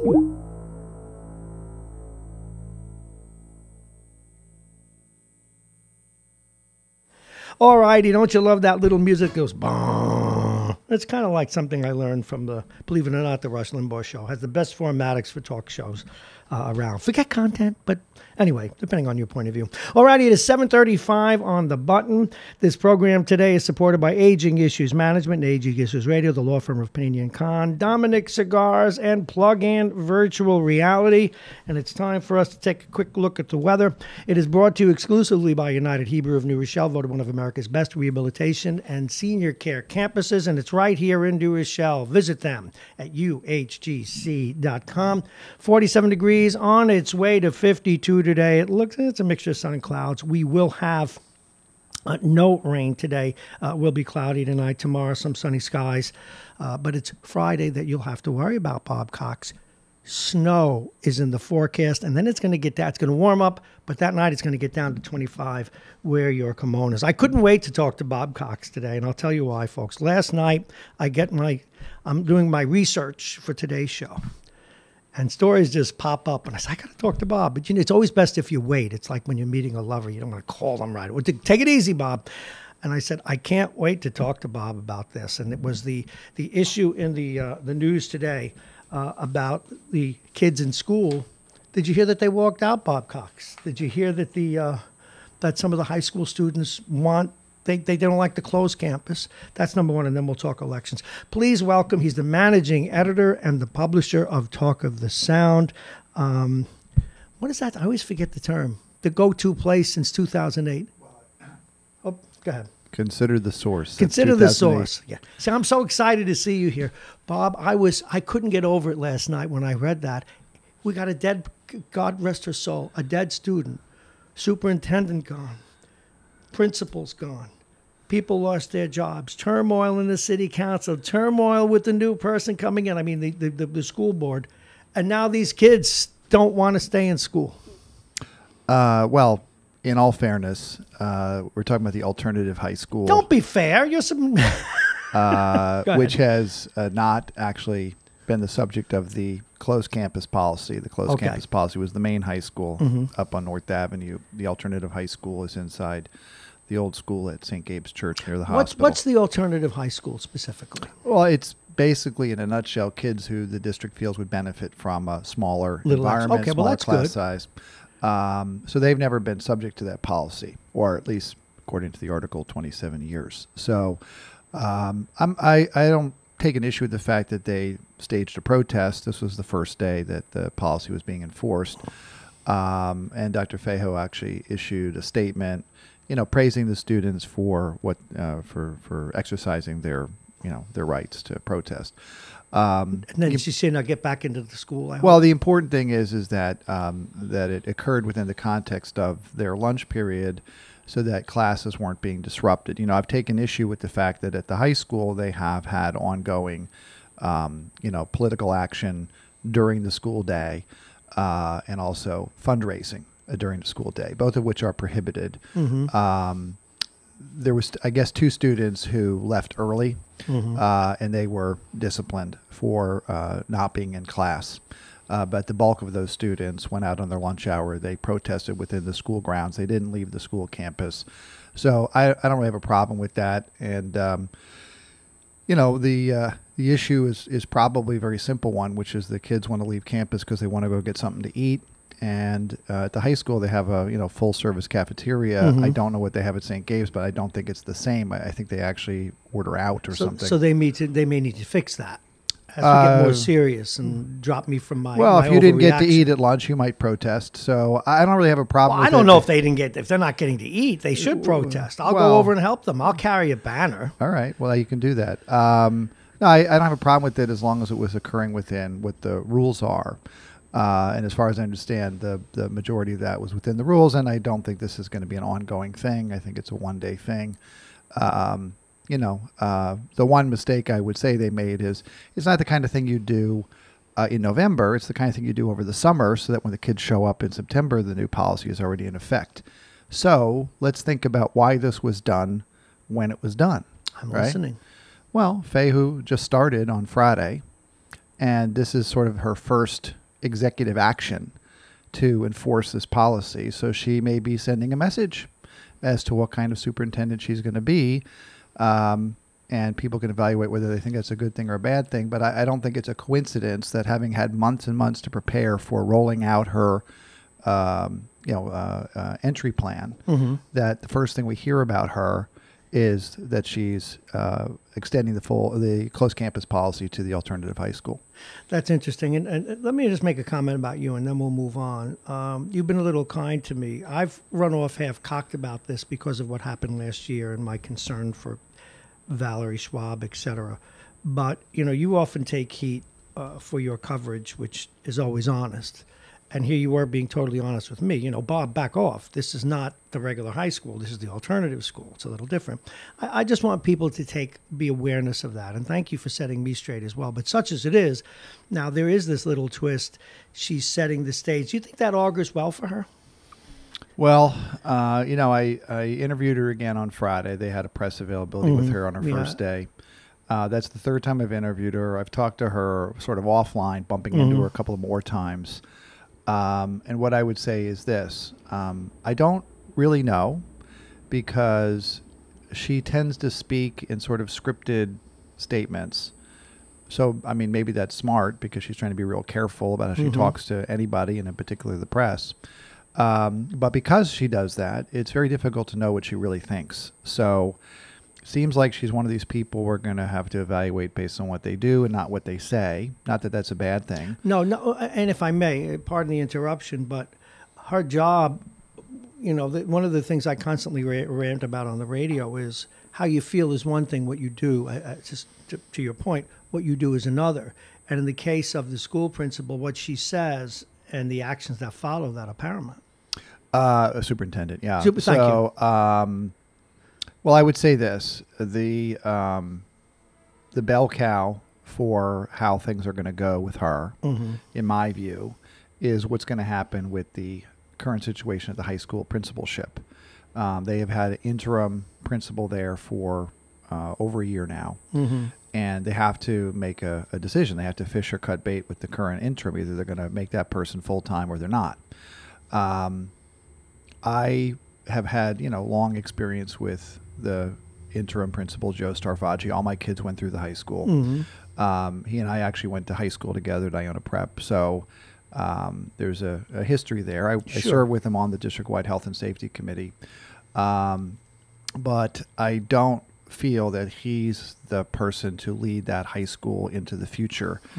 There's so much that has been going wrong at that high school. And it's kind of like you're the bench coach on a losing team. They get rid of the manager, but they also get rid of the bench coach. Yes. And whether it's fair or unfair, he's been part of what's been happening at that high school for a long time. I don't think that's a good thing on anyone's resume, and I think that they need a clean slate. Makes sense. And so, like I said, I know Joe. I serve on committees. I'm sure he wouldn't want to hear him saying this, but just for optics alone, whether you like or don't like the current interim, new leadership, brand new leadership, is called for. And so we'll see, because that's a big decision, right? That's the biggest high school in the county. It's been a source of, major problems with obviously the student-on-student violence, the academic fraud. Obviously now we have the case of the teacher who was arrested for charged with sex crimes with a student.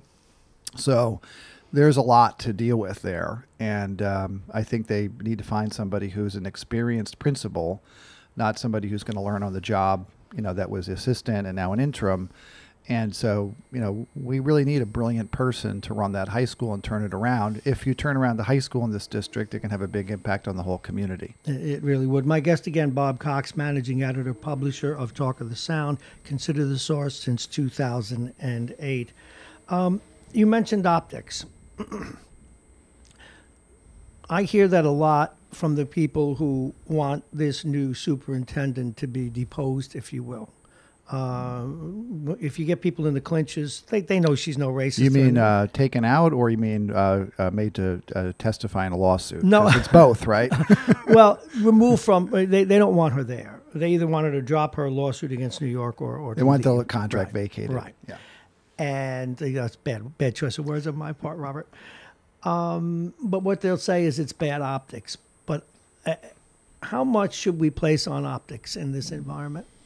Well, in this day and age with media coverage, perception becomes reality. Ask Donald Trump and ask his proponents and opponents. He created an image and rode it all the way to the White House. So perception matters, for better or for worse. So it is important. I was at the event they had last night, which was a community meeting for people who oppose Dr. Fayhoe, to hear from the attorney, the aforementioned Richard St. Paul, who's the legal redress for the NAACP. And so Richard was there, and Mark McLean from the NAACP was there, and David Peters from New Roar was there, and a number of other people. And I'd say they had about 60 people at Bethesda Church on Lincoln Avenue, and they heard what the case is all about. So for those who don't know, this group filed a lawsuit a few days ago. It's actually in Article 78 in New York State Supreme Court, and they're arguing that the school district board didn't follow a particular policy they have, which would be to convene a citizens advisory committee to provide input on hiring of the superintendent. And there was a second issue too. There were two issues. Well, that's the main issue. That's the main one, right? Yeah, they're really going after. So in other words, they're not going after Fayhoe because of her lawsuit. They're going after the board because they didn't follow their policy. Okay. But as we know, the board has a long history of not following all sorts of policies, and nobody successfully sued them in court. So there's no reason to think that's going to change. Now, in fact, I know you're not a lawyer per se, or you probably have some. But I play one on radio. I know. Does that nullify the fact that they've had these problems before? Does it nullify that lawsuit? I think there's all sorts of issues with the lawsuit, but with all due respect to my friends at the meeting last night, the lawsuit is primarily a publicity stunt. It doesn't have the proverbial snowball's chance in hell of succeeding in court. But let's just pretend for a second that it did. Okay. So now the court comes in and says, okay, you have to vacate this contract, then you have to have this advisory committee, and then you have to listen to the recommendation, then you have to make a decision. So what's going to happen? Let's say the decision comes down on a Tuesday. Okay. So on Wednesday, the board is going to notify Fayhoe that they're vacating her contract. They're going to appoint a handful of people to be a committee who's going to meet at 10 a.m. that day. The committee is going to be given an hour to discuss what they want to do. They're going to make a recommendation. The board's going to ignore the recommendation, and they're going to rehire Fayhoe. Okay, that's probably the likely outcome. Well, and because of that, the court is not going to go through the process of doing something that. that'll become moot. On top of that, as Richard St. Paul said last night, the board always has the right to suspend their own policies. So they will argue that they can do that. They can argue that they did that in this case. And even if the court makes them go through the hoops of redoing it, they could do it in a matter of minutes.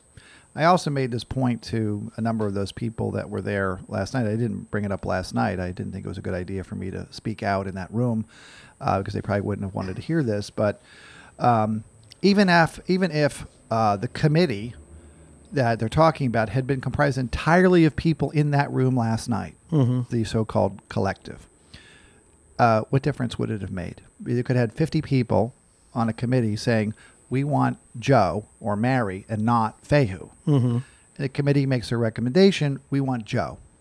The board says, we want Fayhoe. And that's that. And that's the end of it. So what's the point? How? You mentioned 60 people. Are we dealing with, it was my take, but again, only my take, as best I could determine. Is this a huge movement or a very vocal minority? Well, I would say that, that's something that, needs to evolve over time because it's not one thing, right? It's evolving. So there may be a certain number of people today that are involved. And the question is, over the course, let's say, of the school year, does that number grow or does that number dissipate? So because it's really an amalgam of different groups and organizations and people, there's people there from New Roar, there's people there from Indivisible Westchester, there's people there from NAACP, there's other people who are just not associated with anything.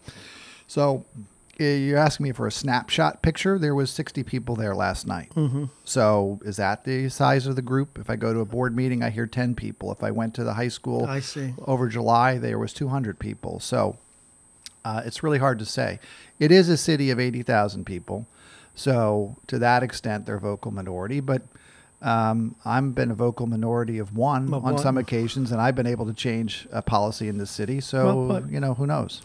Well, it is election day. Now, one of the things, before we get to that, there's almost a transition issue. The other day, in one of the stories about this, Barry Fertel, I just had the sense when he spoke against the Fayho hiring and that she should drop the suit, I got the sense that that was something that the mayor wanted him to say as opposed to just Barry.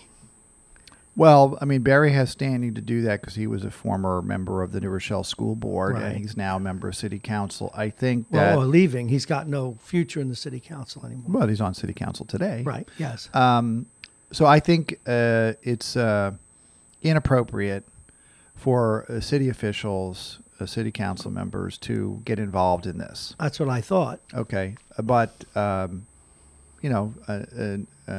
actually since 2011... Okay, the mayor, Noam Bramson, had reversed his longstanding policy not to get involved. Mm-hmm. So in 2011, there was a big issue with busing for Yes. Jewish and parochial school students out of Remember it district. Well. Hundreds of people showed up to protest it. They all went to the mayor asking for his help, and he said no, he didn't get involved in school district matters. Within a couple of months, he did get involved because he started endorsing candidates for the first time. He endorsed 3 of my opponents when I ran. Mm-hmm. There were 6 candidates. And he specifically said, whatever you do, don't vote for Bob Cox. That was what he told people, specifically by name. And that was the beginning of him getting involved in school district matters, which I think has been to the detriment of the community. I don't think we need politicization of the school board, and the mayor has brought that. And in one case, he actually donated money from his political action fund, really his campaign fund, I shouldn't call it that, $1,000 to kickstart the campaign for a school board member who was elected, Todd Kern. So I don't think Barry should get involved. Yadiro Ramos Herbert, candidate for 3, who's soon to be my representative, has been in the media and was there last night and has been inserting herself into this. But hasn't she's anyone, a candidate. Hasn't anyone told her? Well, I think she's running unopposed anyway. Yeah, she is. But has anyone told her this is not the role of the city, or is that ship sailed now?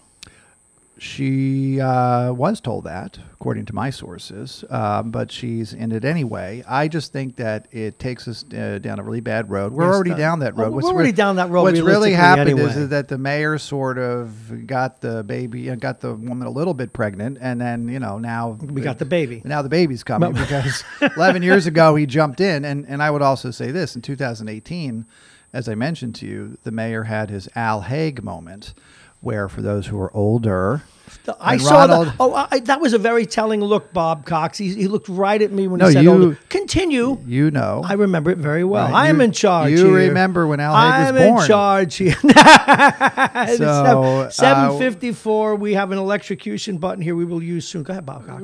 When Ronald Reagan was shot by John Hinckley, Al Haig very famously showed up in the White House and said, I'm in charge. And the vice president had to explain to him, well, actually, that's not the way the Constitution works. The Secretary of State is not now in charge. So Noam did actually sort of take over after the murder of Valerie Schwab because of an absence of leadership. So I was going to say he was really somebody was needed to step in. Well, I don't necessarily agree not with that it should have been the mayor, but no, I mean I don't agree with that. That's not his role. He was having press conferences, issuing joint statements, hiring PR firms. He shouldn't have done any of that. But I think he was in panic mode because of the impact on the outlook for development. He didn't want to see a development crash again on his watch, so he was very nervous about that. But in any case, no, I don't think it's appropriate for people like Barry or even candidates to start weighing in, on this matter. But what do I think doesn't matter because it's already happening. So now you deal with the reality. Yeah, but you know what? I'm glad you underscored that even more than I had, because that's something I need to cry out about. Either there's a wall there or there is not. And what I would say to the other people on the council, what's good for the goose is good for the gander. Well, Brian, let me add one other thing, because so Brendan Conroy, the mayoral candidate, is out there making an issue. He did, yeah. It was in his palm card. But I want to clarify there's a difference, okay? It's one thing to comment on the operations of the district, their hiring practices, to tell a superintendent that she should drop a lawsuit or anything like that. That's getting directly involved. Mm-hmm. It's another thing to be commenting on the getting involved, and that's what Brendan has done. He has commented on the mayor inserting himself into it, saying you shouldn't do that. So that to me is two different things. Because I know some people will say, "Oh, well, he's doing it too." No, what he's doing is completely different. He's critiquing the action, not taking the action. And I must confess, when I had him in here last Thursday, I kept pushing that point. If something was egregious and harmful to the city, would you speak out? I would expect him to, wouldn't you? If it was really a serious issue. Well, I think the case can certainly be made that the politicization of the school board and the mayor in particular and his involvement is directly related to the decline of the school district, because what I think the mayor has done, in my opinion, is he's put a bunch of people onto the school board that aren't very good. That these are people that related to people who raise money for him, or they're people who are Democratic district leaders or things like that. And we're really not getting the best and the brightest. I hate to say this because I have to look the board in the face, on a regular basis, but I don't think that's a particularly... Trust me, it's a problem for them too. But I don't think it's a particularly talented group of people. By the way, I know we have a limited amount of time. I just want to point out to you I wanted you to go there. So sometimes you ask me, what am I working on? Yes. Or what's going on? So since we last met, we had... It sounds like confession. Bless me, Bob, for I have sinned. Well, we had the tree fall on the little girl on Maywood. We had more developments on the high school teacher being arrested for having sex with students. We had Luis Aragon being arraigned. We had Dr. Fahey's start on Friday, November 1st. We had the filing of the lawsuit. And we also had, I think, perhaps the most shocking development in the history of New Rochelle, which is Noam Bramson's campaign literature regularly quoting Talk of the Sound as part of his campaign. So take your pick. Well, you take one. Well, I think what I can do is tell people a little bit about the trees, for example. So I'm working on that because... I did an article where I went back and looked at a conversation the city council had just had in September about tree removal. And so I've gotten the data from the city about the backlog of trees that had not been removed. And people know this in town. Like, I call in a tree and nothing happens. Okay. So I got the actual list that they approved a contract in September, and now they're going and taking down these trees. But the list of trees goes back to 2017. Okay. So we can't have that as a community, because the falling trees is a clear and present danger to the health and safety of residents and city employees. In the past year or so, we had a tree limb fall and seriously injure a worker at Neptune Park, another one at Hudson Park, now this little girl. So obviously we're not doing something right. So what I want to start with is kind of like what I did with the Assault Dome at the City Yard for my readers who remember that. I did a deep dive into understanding the issue and came up with what I thought was a better way to do this. I don't have the better way just yet. I have some ideas, but an article I will have will be all the data I can get, talking to the DPW commissioner and making some recommendations as to what I think ought to be done. But what I can tell you is this: the way we're handling tree removal right now, no good. It's insufficient. It's 7:59. I'm in our closing moments with Bob Cox, managing editor. And by the way, I want to point out that you have a big stack of black Westchester newspaper here. They dropped it off yesterday. They dropped it off yesterday. They dropped it off. I want to note that I flipped through it, and did you see the centerfold?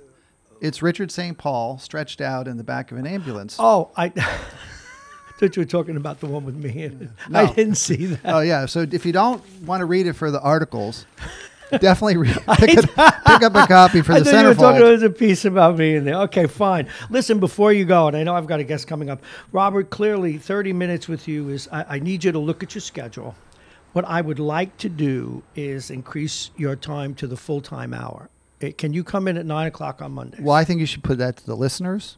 Oh, no. You should have a listener vote. No, we're not going to do a listener vote. I am the editor-in-chief in this particular magazine. But before you go, very quickly, I'm going to this is the Bob Cox election call here in New Rochelle. Yes. Bramson versus Conroy. You want up or down, or you want a number? I want who's winning. Well, that's easy. Bramson. How big? I'm going with 63-37. 63-37. Are you writing this down? Oh, God. Here's my Here's your pen. Here's a pen. Here's a pen. Give me the damn pen. The way he looked at me. And where were you, Jake, when he was criticizing my... Oh, Jake is humble because he had the Giants last time. No, I had the Cowboys. Oh, God. They had a black cat there. All right, let me finish Okay, this. Put me down for 63-37, Nome. 63. Now, I'm hoping you're going to get... Lopez Strangucci. That's going to be 55-45. Who? Lopez. Okay. Sarah K. Langlois. K, 70%, Langlois 30. Ow. She didn't even run. She's a mute. She doesn't come I guess you haven't looked at the voter registration. I know. in I'm District just saying. 5. Nice woman and all. Okay. They're both very nice women. It's not a judgment on their personalities. No, I know. I'm just saying. No, I know that. I'm just saying. But she won't come out to play. You're asking me for a number. I'm giving you a number. Fine. Oh, yeah. We'll find out tomorrow if I'm wrong. All right. I got one more here. I know I had another one. Where is it? Well, you probably got the county race. Yes. Mar Garrity. I think Mar's going to win 52-48. Wow. That's a pick'em affair. As long as Donald Trump's in the White House, I don't see a lot of Republicans winning in Westchester. Borgia Outhouse has been a nasty race. No idea. Okay. Are you familiar? I'm glad to hear it. The one in Harrison's a nasty race, too. I don't know. Okay. Harrison, All where's right. that? Well, we got to get rid of you because I got to do something for Wounded Warriors, which I know you care a lot about, okay? Folks, we're going to go straight. Bob Cox, write it in your book, 9 o'clock next Monday. You're on. We need a lot more of you. Thank you very, very much. Bob Cox, everybody. Consider the source, the talk of the sound. He's the managing editor and the publisher. We're going out to something near and dear to our hearts. We're running a minute late, but we will get right to it because this is important. And with us is John Langford. He's the Senior Director of Transition, Hope for Warriors. Good morning, sir, and thanks for holding. Good morning, Bob. Thank you very much for providing us the time to speak this morning. Are you kidding? This place will always be a haven for what you do. And I know you are a member spokesperson for a leadership member for your organization. Tell us about what you're doing and how we can help.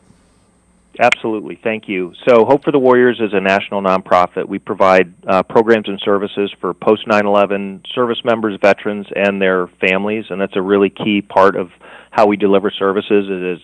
It's all for the family as well. So we were formed in 2006 at Marine Corps Base Camp Lejeune. Two military spouses, one who's still our current president and CEO, saw a need for all of the wounded and injured Marines that were coming home, and they weren't being taken care of in the way that these spouses thought they needed to be. And so, a testament to military spouses everywhere, they saw a need to take action, and they took action. So they started with a run to raise money and awareness, and 13 years later, we are a national organization providing our programs and services to all 50 states, and we're still doing runs, and we have the last Run for the Warriors event this coming Saturday on Long Island. So we're just very proud of the growth and the trajectory of the organization and for this partnership with Super 8 by Wyndham. Well, we're proud of you and what you're doing. Now, tell us some of the services. Well, we want to get people to get out there and run, but also be aware of all the things that you do and all the fundraisers that you do. Tell us about some of the services that you are providing to our warriors.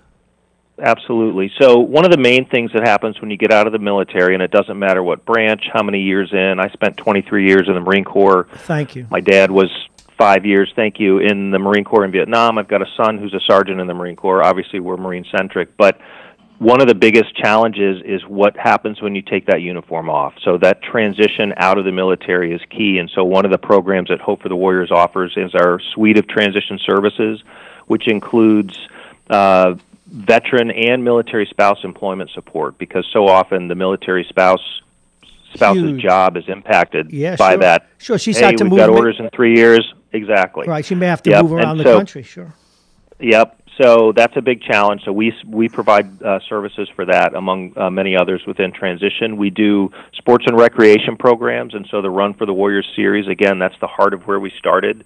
One unique feature of that is the different distances. So this weekend we have a race. It's a 5K, a 10-mile, but we also have a 1-mile, what we call the first mile. And in that very first run that our founder started, they had the first mile, and it was literally the first mile that these wounded Marines were able to complete. So it's a big part of the heart of our organization, and we keep that going through all of our run series. And then we also have a clinical health and wellness team that provides resiliency and coping skills, not just for that veteran, but as you know, Bob, the military service impacts the entirety of the family. So we provide resiliency training for the spouse, the children, et cetera. Now, one of the things we read about, and it's heartbreaking, is that we have more veterans taking their own lives that are now these days that are dying in combat. This all fallout from PTSD. Is there anything that you're doing for that? Any outreach for that as well?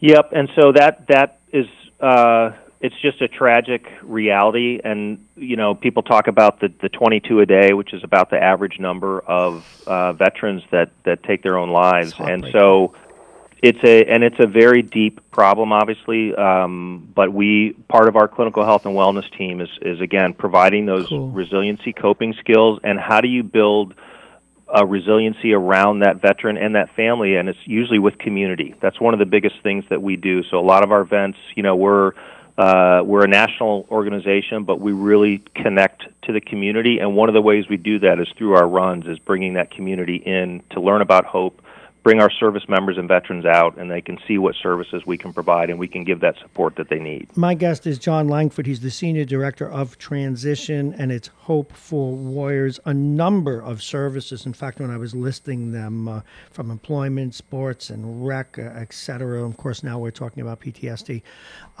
You obviously have spent a life in the military. I'm not even going to question that you've been in combat. When men and women leave the military, of course you have one thing, for whatever the horrors of war and everything else may be, there's always a sense of purpose, there's a sense of community, there's a sense of belonging to something important. Just to become a Marine, my goodness, is an achievement. How much of it is the loss of all of that, as well as the combat, the horrors of combat?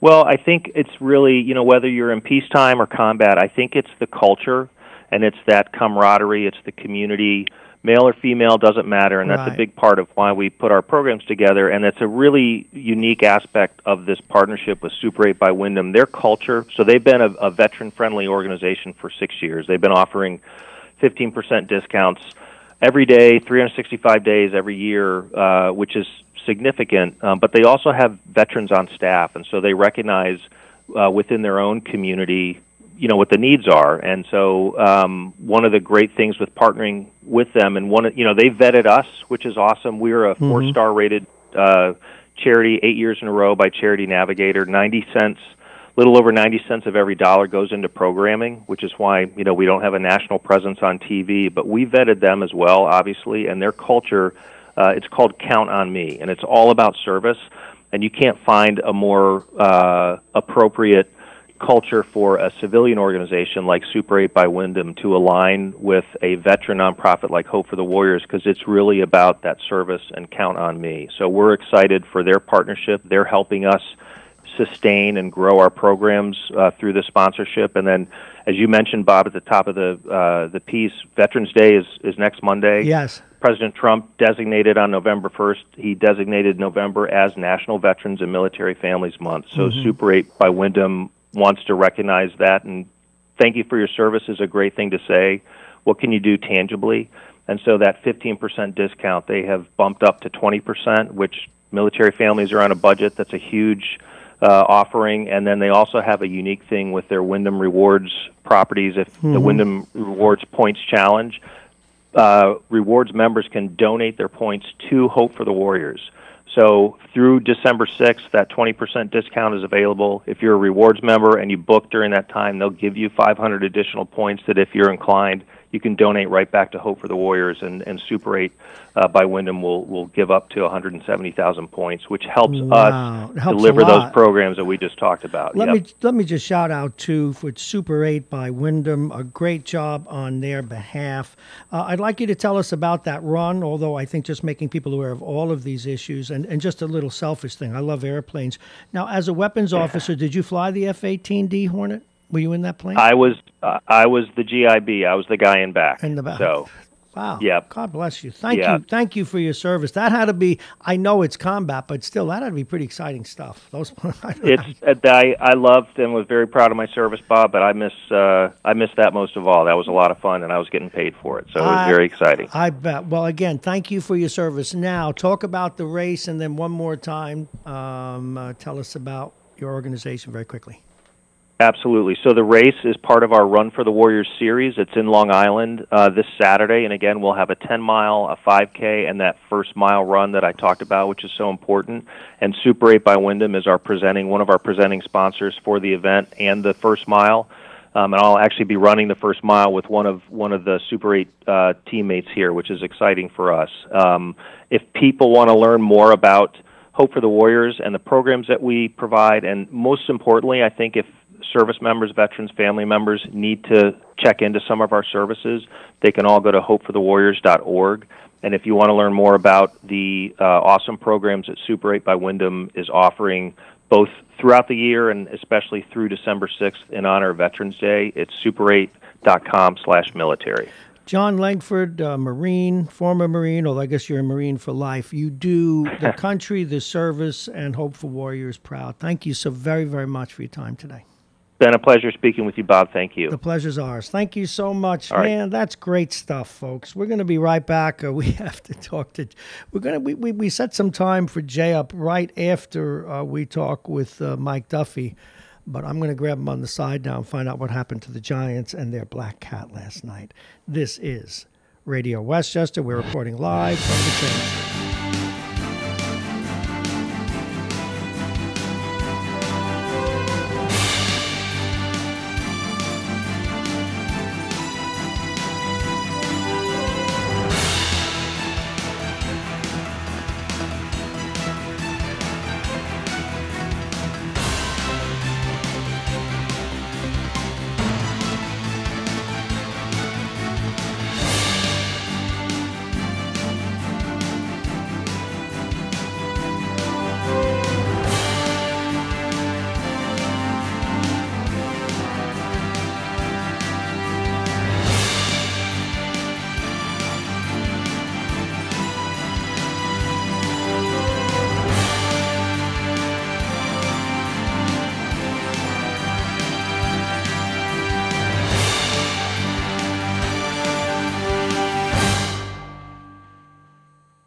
All right, we are reset. Welcome back. It is 8:14. You're listening to Mornings with Bob Marrone. I am Bob Marrone. We are broadcasting live from the New Rochelle train station. It is 47 now. The sun is shining. We're going to get up to about 61 now, they tell us today. This is Radio Westchester. Mostly cloudy throughout the day, although we're seeing some sunshine now. Mixture of sun and clouds. Let's go with that. But mostly cloudy, getting up to 61 tonight, partly cloudy. The temperature will be 43. We'll be back with the full weather in just a few minutes. We're supported this morning by United Hebrew of New Rochelle, a top-rated campus of senior care. Visit uhgc.com. Aging Issues Management, Aging Issues Radio. They did their second show yesterday. You can check it out on Aging Issues Management or Aging Issues Radio if you want to hear the podcast. The law firm of Payne & Kahn, Dominic Cigars, who will be talking with their minion today. Jake Schaefer tell us why he won his. We thought he had the Giants, but we had it wrong. He did have the Cowboys last night, but is crying for the other gamblers out there, and we'll tell you why. Plug in virtual reality. We will take that experience to you, or you can call us at 914-727-2726, and we'll bring virtual reality to you. Some of the stories we're looking at today, and we talked with Bob Cox about a number of them. Voters are headed out to the polls today. Some interesting things about that. 14,000. There are 14,000 more Democrats in the county than there were a year ago, likely to the Trump effect. The polls are open. They will be open till 9 o'clock tonight. Locally, the big races. Mayor Noam Bramson, the incumbent, running against Brendan Conroy. We have also some city council races here in the city. Lou Trangucci is running against Martha Lopez, and up in District 5, Sarah Kay running against Sarah Langlois. And we also have in Mount Vernon a huge race after all the drama in that city, a city that literally during 1 week this past summer had 3 mayors given the resignation of the then incumbent, the appointment of Andre Wallace. He was deposed for a week by Ms. Copeland, by Councilwoman Copeland, and then, of course, brought back after the mayor, that is Mayor Richard Thomas, fully resigned. So that's a huge race there between Andre Wallace, the acting mayor, and I guess you would call him mayor anyway. He took the oath. He's the mayor. But he is running on the Republican line, or a Democrat though he, against Sean Patterson Howard, the Democrat who has the full support of the Democratic Party right up to the governor and was nominated in their primary back in June.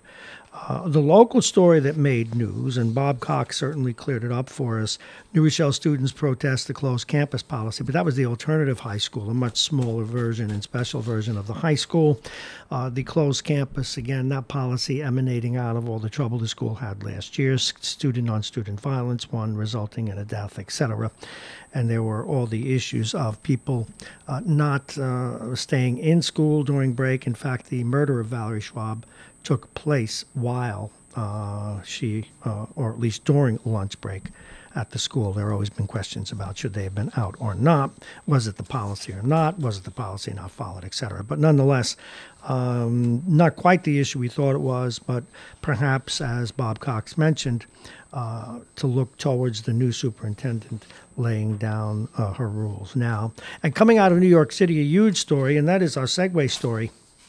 Multiple reports and in all the papers again this morning that New York City's police commissioner is stepping down after 3 years leading the nation's largest police department.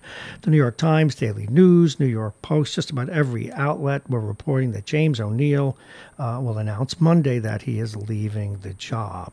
And one of the things that's also coming out, is that he is not very happy about some of the new laws affecting bail and so forth, particularly as it relates to people who are presently incarcerated who will be sent out on bail, who will be sent out with no bail on ROR, released on their own recognizance, and that rather than arrest them should they defy bail, or rather to induce them to go to court, they will get prizes and gifts, one of them sports tickets. So I'm thinking of robbing one of the Bluebird taxis right outside here and getting arrested, and then hopefully I'll get Yankee tickets for next year, which I can't afford now.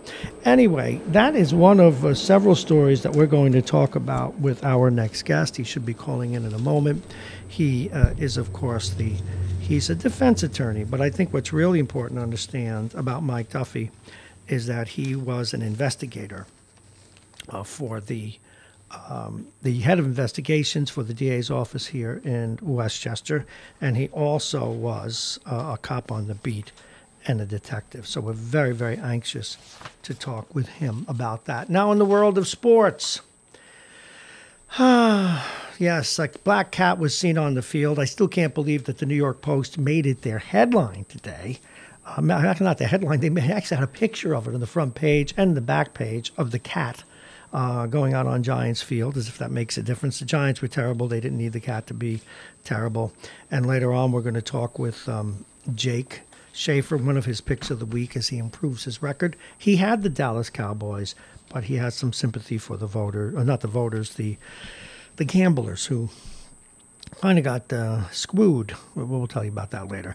And the Rangers last night, after a couple of good games, their young team, their whippersnappers, they got whooped up on by the worst team in hockey, the Ottawa Senators, who don't spend any money, whose owner is out of his mind, who last year fired like hundreds of employees in their system.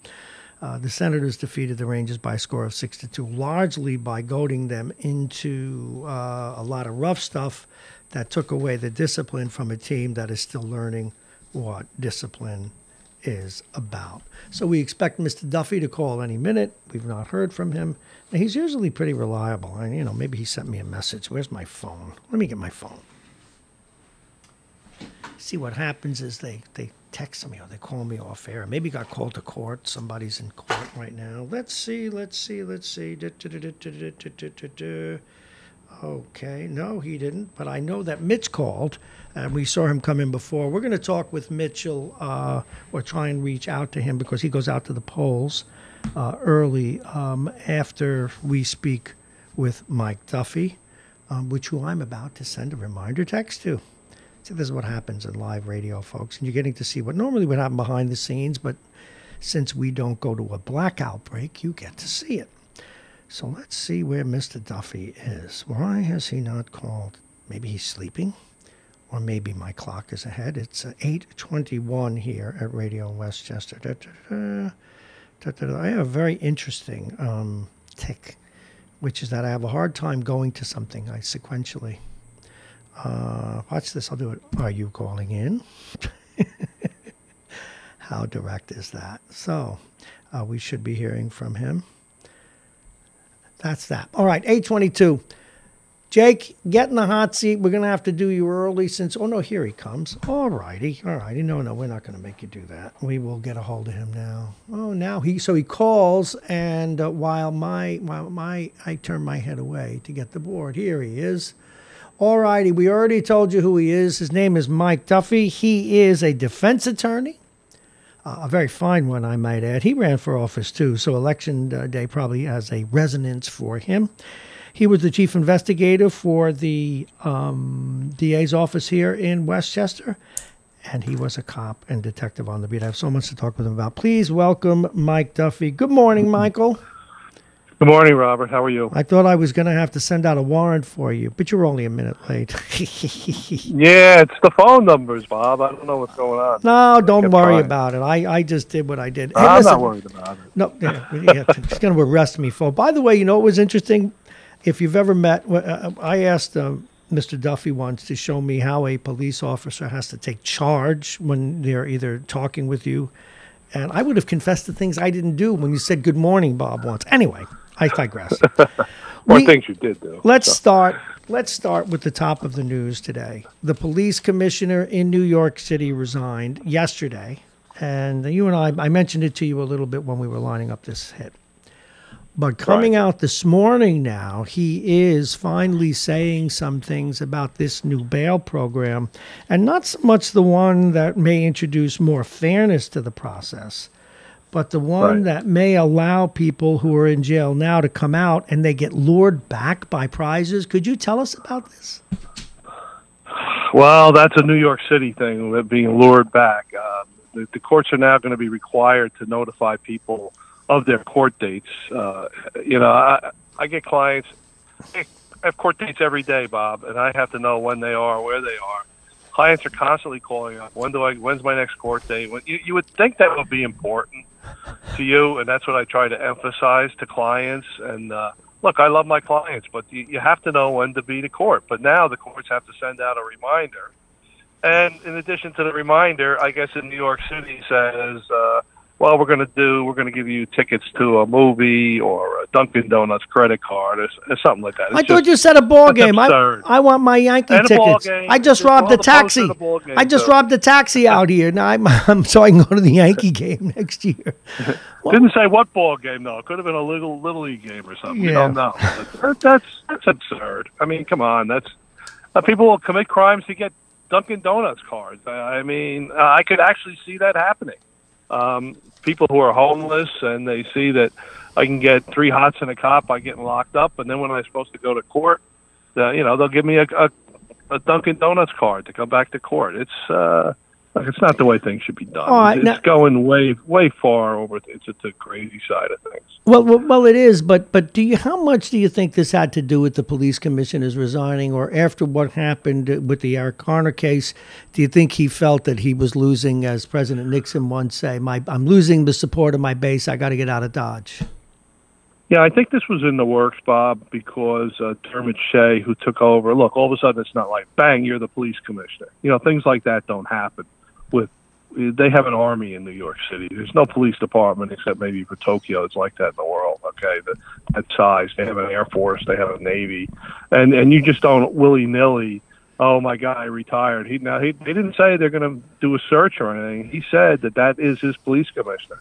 So I think that's been in the works. I think O'Neill has probably had told the mayor previously that he was going to leave.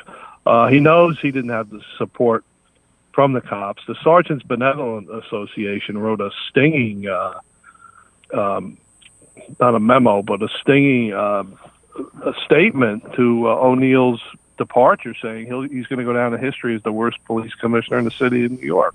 I don't know why they had to take that parting shot at him, but they did.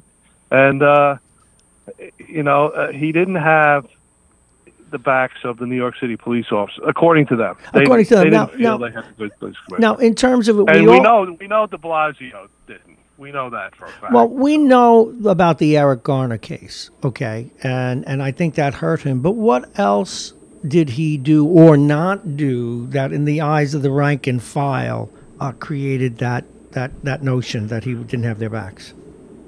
It's kind of a shame, Bob. I know a lawyer friend who was a police officer down in New York and worked in the Bronx in the same precinct. He calls him Jimmy O'Neill. I worked with Jimmy O'Neill. He's a great guy. He was a cop's cop. But once you get into that political sphere, the cops write you off. They say, he's doing this because of the mayor. And that was the perception. And like I said the other day, upstate New York, you have sheriffs who are the heads of departments, but they're elected officials. So they have a lot of wiggle room. They can do what they want. If you're a commissioner in any city down, either it's a city of New York, city of White Plains, city of Mount Vernon, county of Westchester, those jurisdictions all have appointed police commissioners. And if the mayor doesn't like you, you're gone.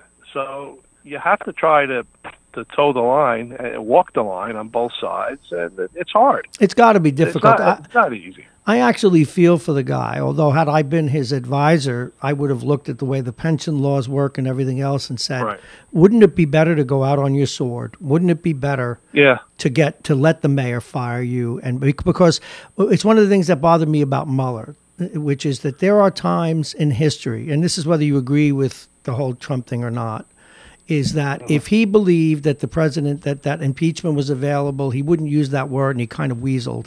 It was his moment in history to do it, and he didn't. Similarly, this cop could have made a huge change in the city had he said, "I'd rather you fire me," and went public. And yeah, I mean that's true. I agree with that.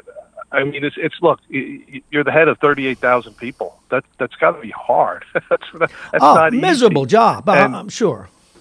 And cops being cops, the cops, you know what? They talk and they say, this guy's City Hall. And when you have an incident that happens, several incidents, those dumping the water on the cops back in the summer, that, he should have taken a stronger stand on that. I'm laughing because you're so right. 30 years ago now, so don't come after me, folks.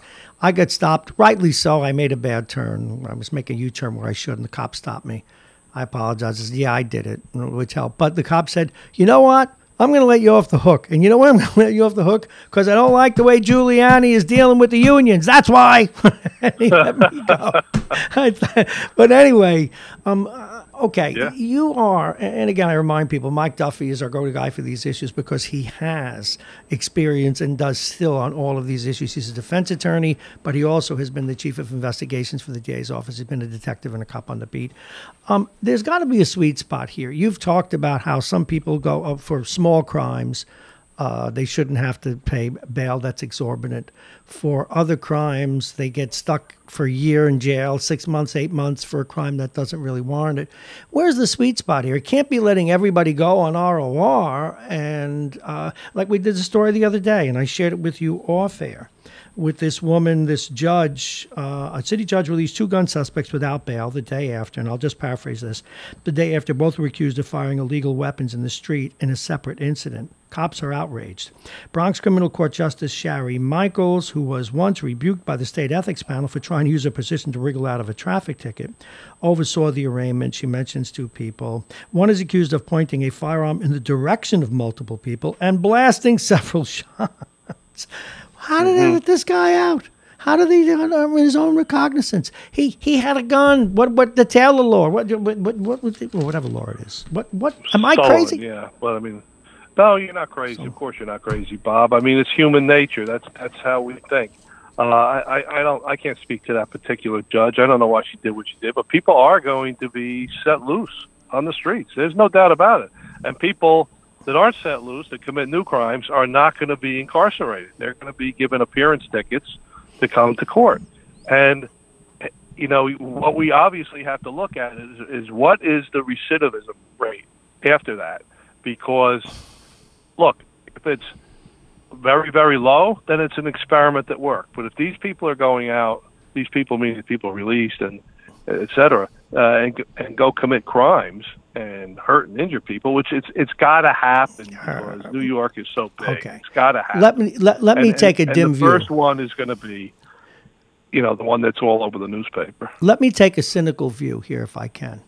I worked with guys on Wall Street, geeks we call them, but who we would do algorithms for prices, you know, to determine prices like on bonds and stuff.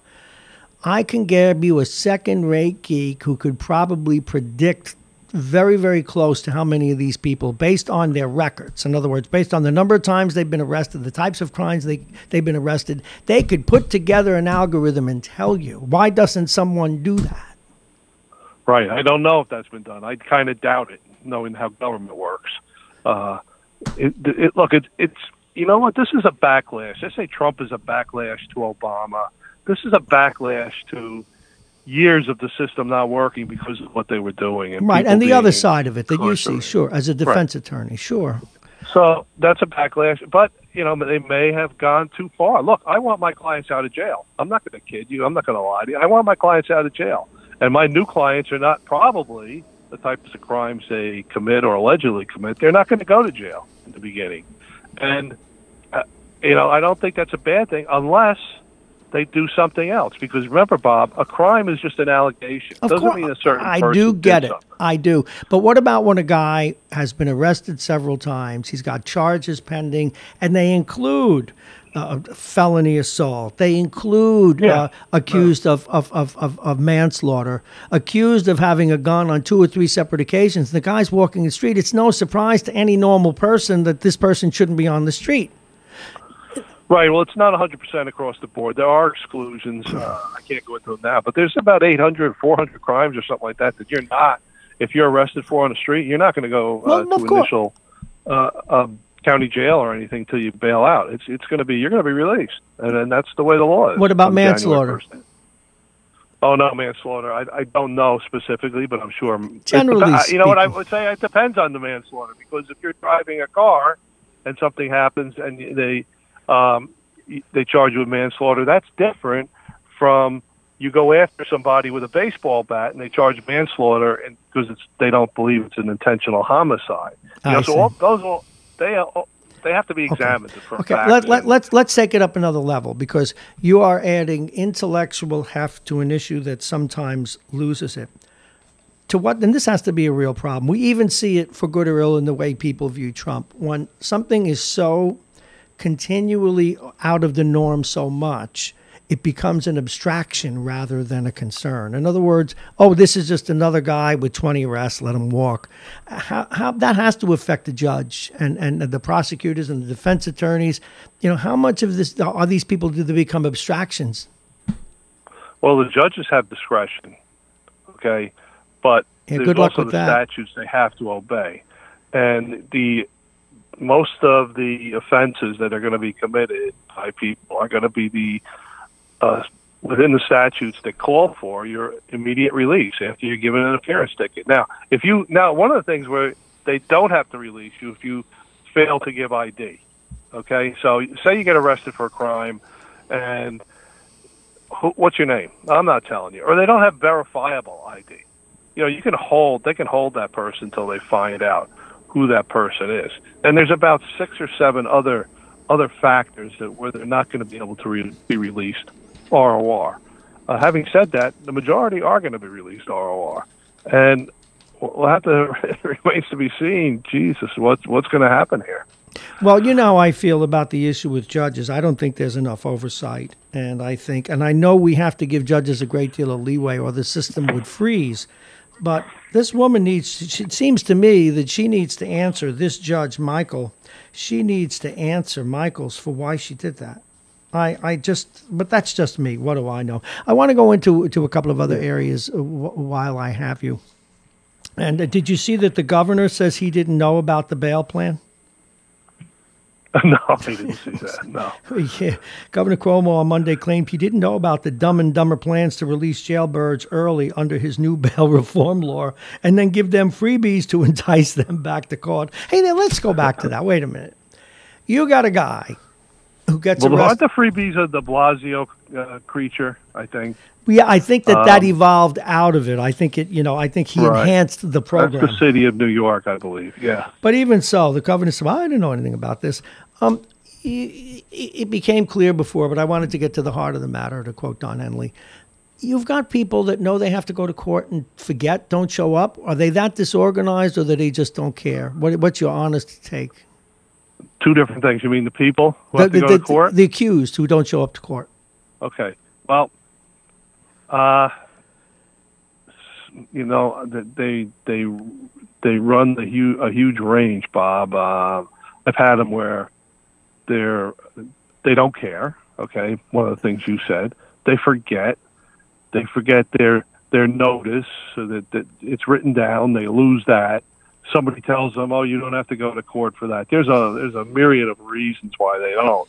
But I just want to jump back to the governor issue. I can't believe that. I really can't believe that, because this was something that the criminal defense bar has been fighting for years, the bail reform and the discovery provisions. And it was a huge bill. It's been years in the making, and signed it, right? So, I mean, how can he say he doesn't know what's going on? If he doesn't, that's shame on him.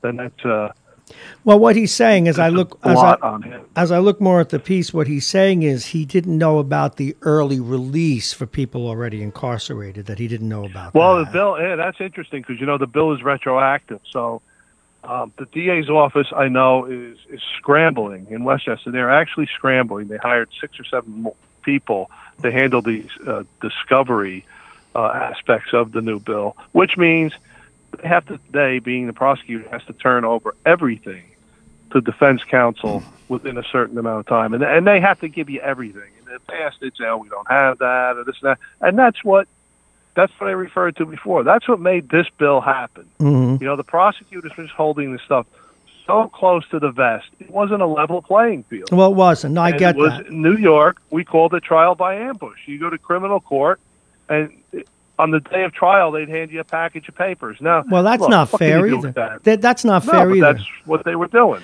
Well, and here's what that's been New York for 100 years, probably. David Hoovler, I don't know if you know, he is president of the District Attorneys Association of the state of New York, also issued a dire warning. But again, these are the guys that were ambushing you, so that needs to be mentioned. Right. He said, communities should brace themselves for the new reality that our state will be experiencing in coming months. Drug dealers, house burglars, serial drunk drivers, and other lawbreakers will be immediately back on our streets.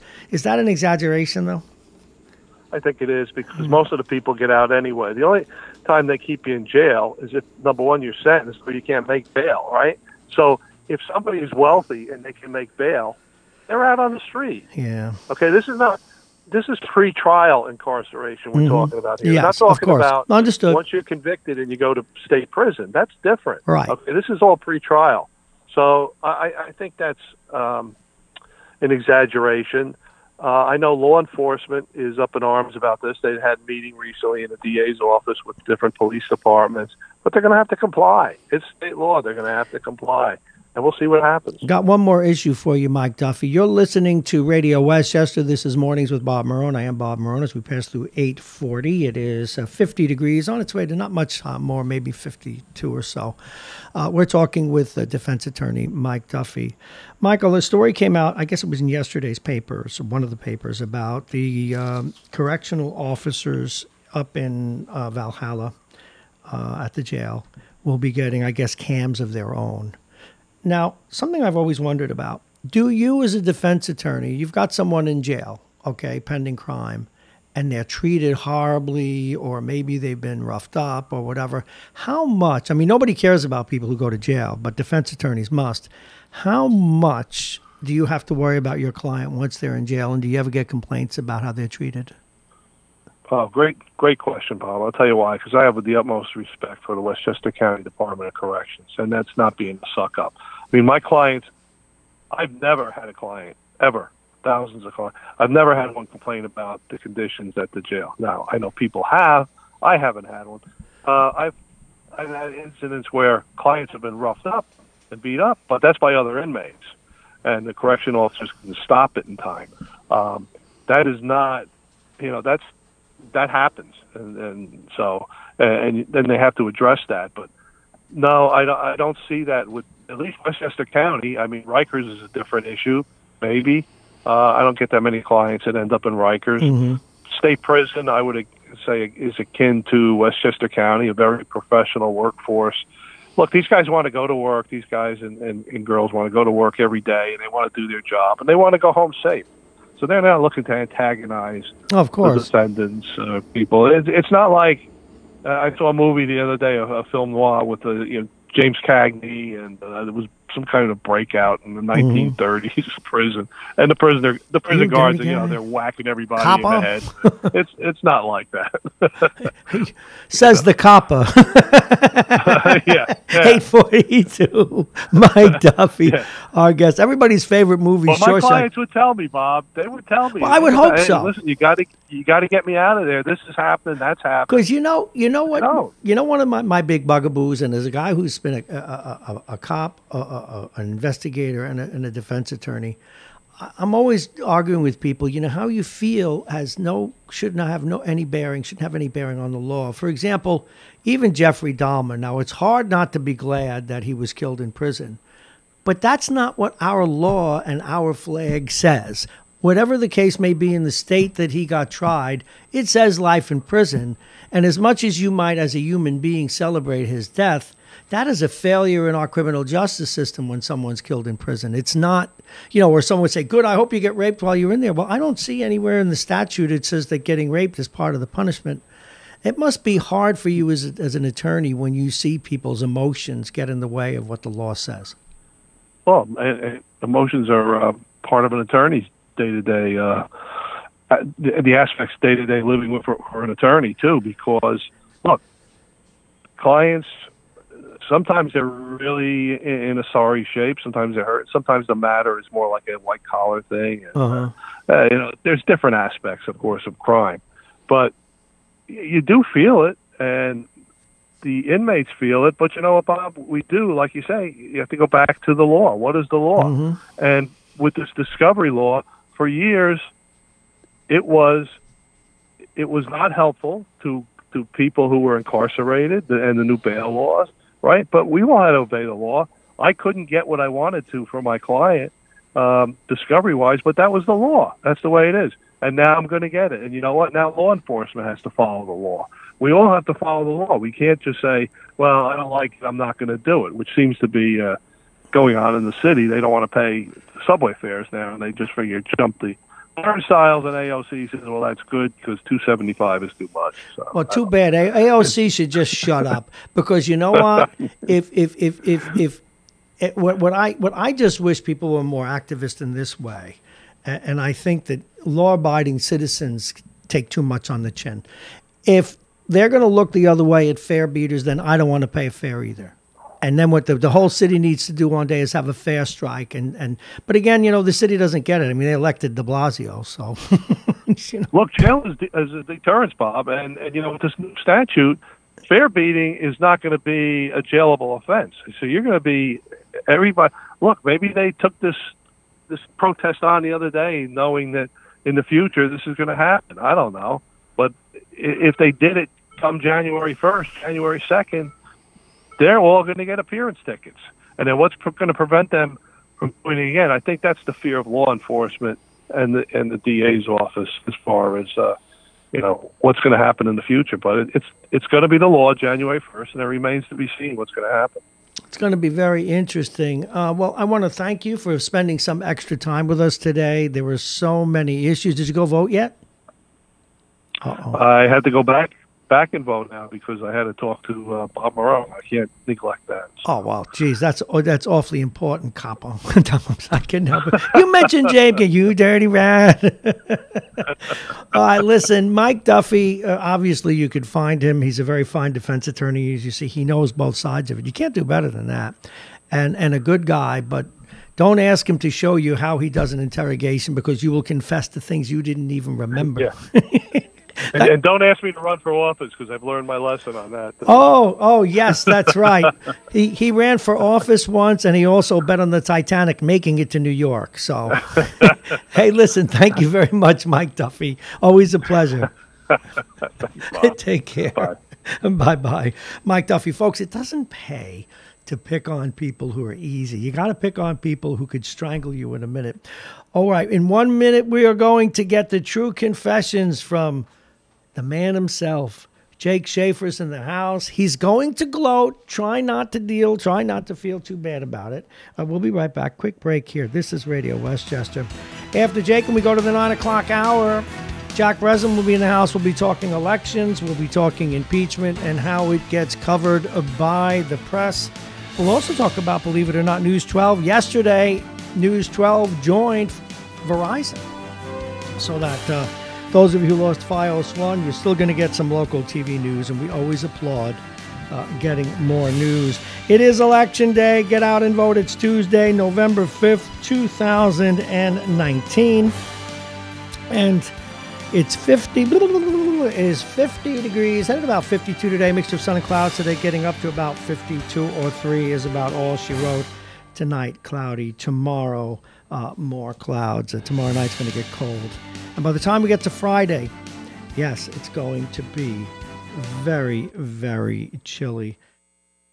This hour is brought to you by our friends at United Hebrew. It's also brought to you by the law firm of Pena and Kahn. But most importantly, this segment, this week's football picks, are brought to you by Dominic's Fine Cigars, licensed retailer with a big selection, including Arturo Fuente, Padrons, and more. Dominic's Fine Cigars, located at 204 Boston Post Road, Larchmont, open 7 days. And we call them Jake's Picks. It sounds cool. Jake Schaefer, his record is improved. Jake, you won last night, sir.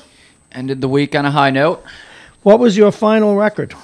2-2 on the week, bringing us to 9-4 on the year. 9-4 is pretty good. If you were a baseball pitcher, you'd be scheduled to make about $8 million with that record. 9-4. Very good against the point spread, I must say. Tell us about the game, though. 3 things in the paper: the black cat on the field, number 1. Number 2, a fumble after. Was he sacked that hard? Yeah, they got him pretty good. They did get him pretty good, huh?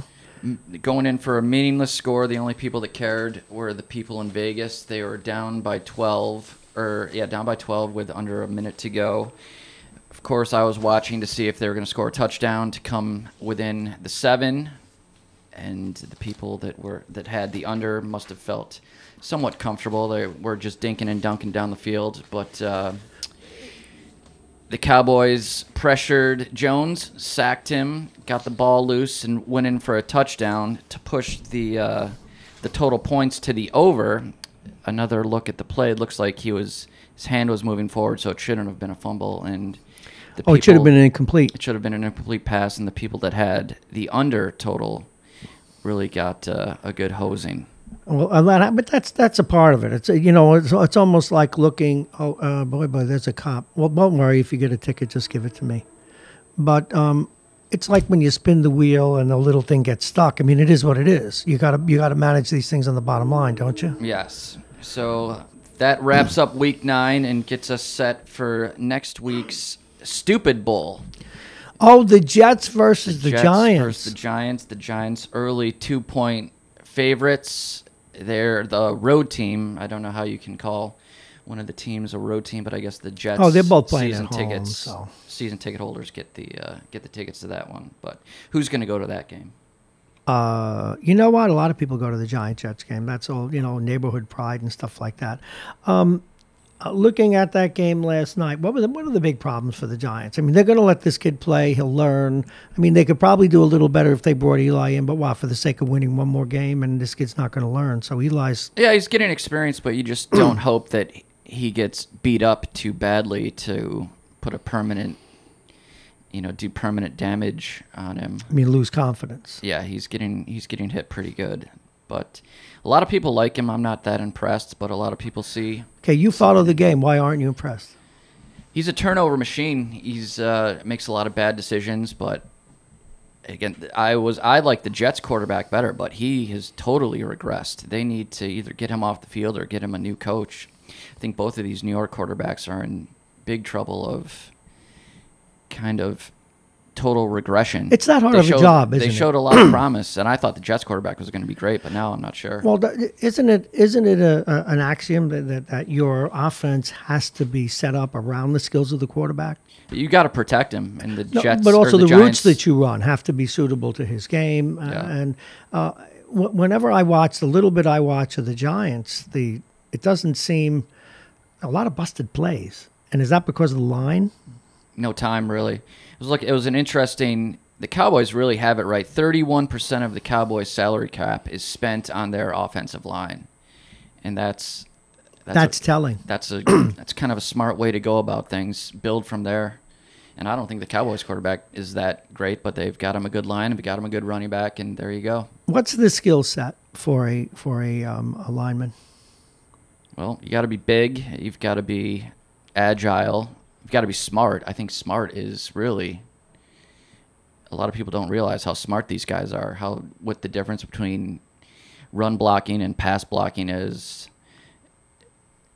If you got the size and you put the time in, I think you could be, if I had a kid. But you got to be strong, and you got to be agile at the same time. Exactly. I notice a lot of linemen, and I guess they do this on purpose.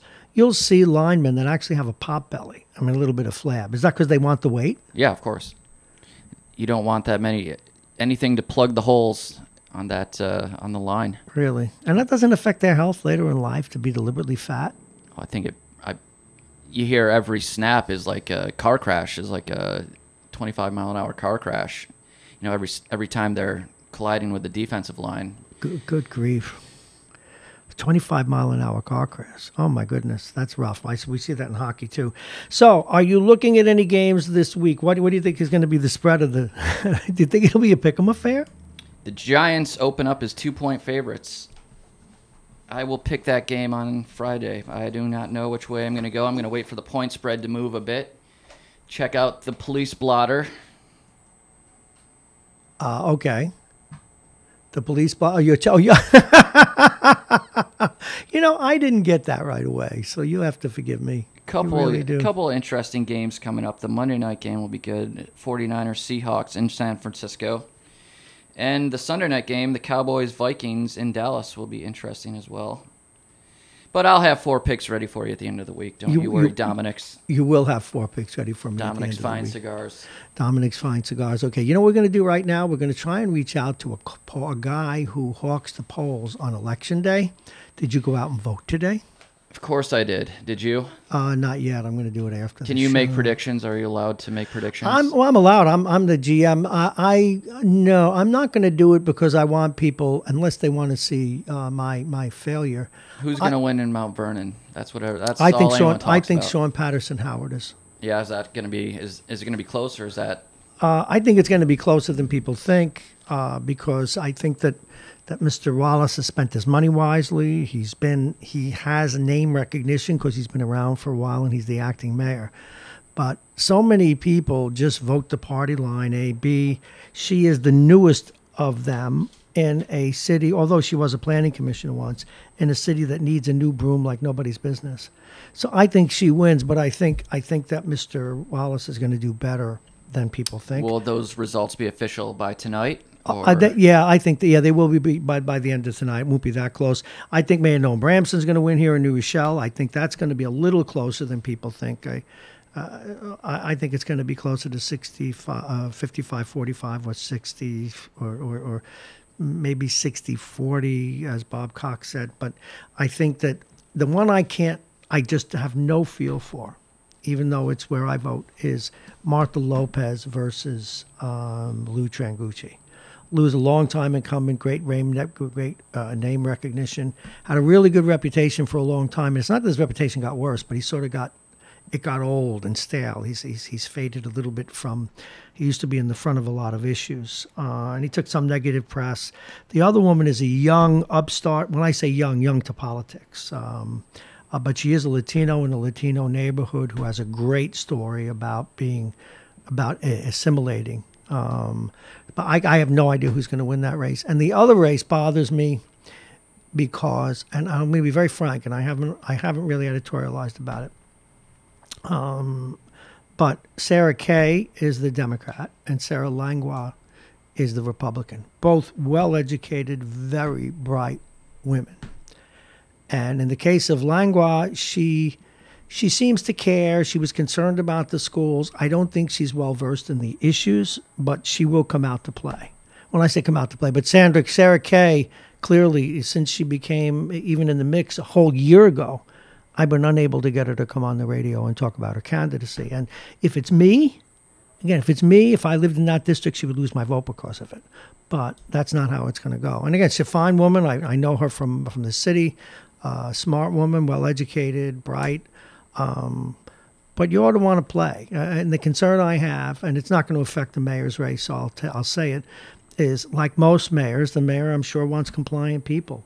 And my guess is she's just going to be someone who does whatever the mayor tells her to do, and that's not healthy for a city. We've already got one, Liz Freed, who I think does that. Now, we've gotten to meet a lot of these nice candidates. Was this last are they just using us for the platform, and are they just going to be ghosts? We're not going to hear from them ever again. The people that become elected, no, they don't become ghosts. Some do, but most don't, to be fair to them. But are they using us? Sure, we're using them. A lot of stations, and I actually respect this, they won't have a candidate on the last week or the last 2 weeks because they ought to be buying airtime. But A, because we're new, and B, because we have a different purpose. We're going to make our money a little differently than that. We want to get them on right up to Election Day. So they use us, we use them, and that's what makes the world go round. Let's see if we can get a hold of Mitch. I may not know he's on the air, so we got to be careful with this. Pick up the phone, Mitchell.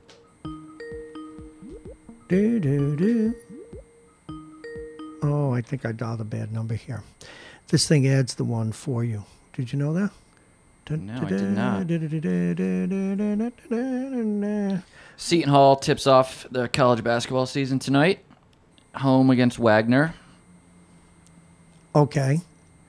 Pirates, very good, nationally ranked preseason. What is it with you in Seton Hall? That's where I went to college, Bob. I know, but I thought you were really like a guy that was more all about your hometown of Syracuse. Well, I can root for two teams. I can walk and chew gum. Walk and chew gum. All right, let me try this again. Don't worry, folks. This is coming to you live, not on film. Thank God this is a rehearsal. What time's the real show start? No, it's all right. We're waiting for Professor Breslin to come in, and I got a couple of minutes to get this done. 156. Okay, good. Let's shoot it again. All right, this is going to work. Because he tried to call before. And we're going to see if he's there. Oh, who's this? Mitchell, it's Bob Marrone. You're on the air. Will you talk with us? Hello. Sure. How are you? We saw you tried to call earlier, and we know you are a ghost in the machine. You're out there looking at who's voting and who's not. What can you tell us? Well, surprisingly, the North End, the votes are pretty brisk for an off election, and given the fact that I heard a lot of people have voted early.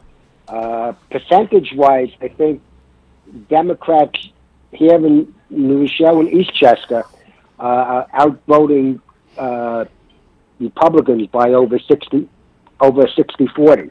I don't know what that means, but well, there was. I would say this. I think Democrats traditionally vote earlier more than Republicans do.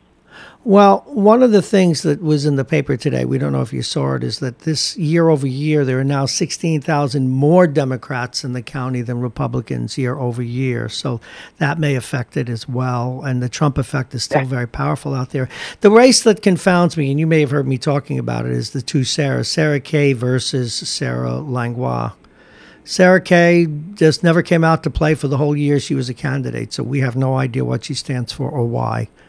Langlois is very bright, very intelligent, has some issues she cares about, but doesn't seem well-versed. So that's a pick-em affair to me.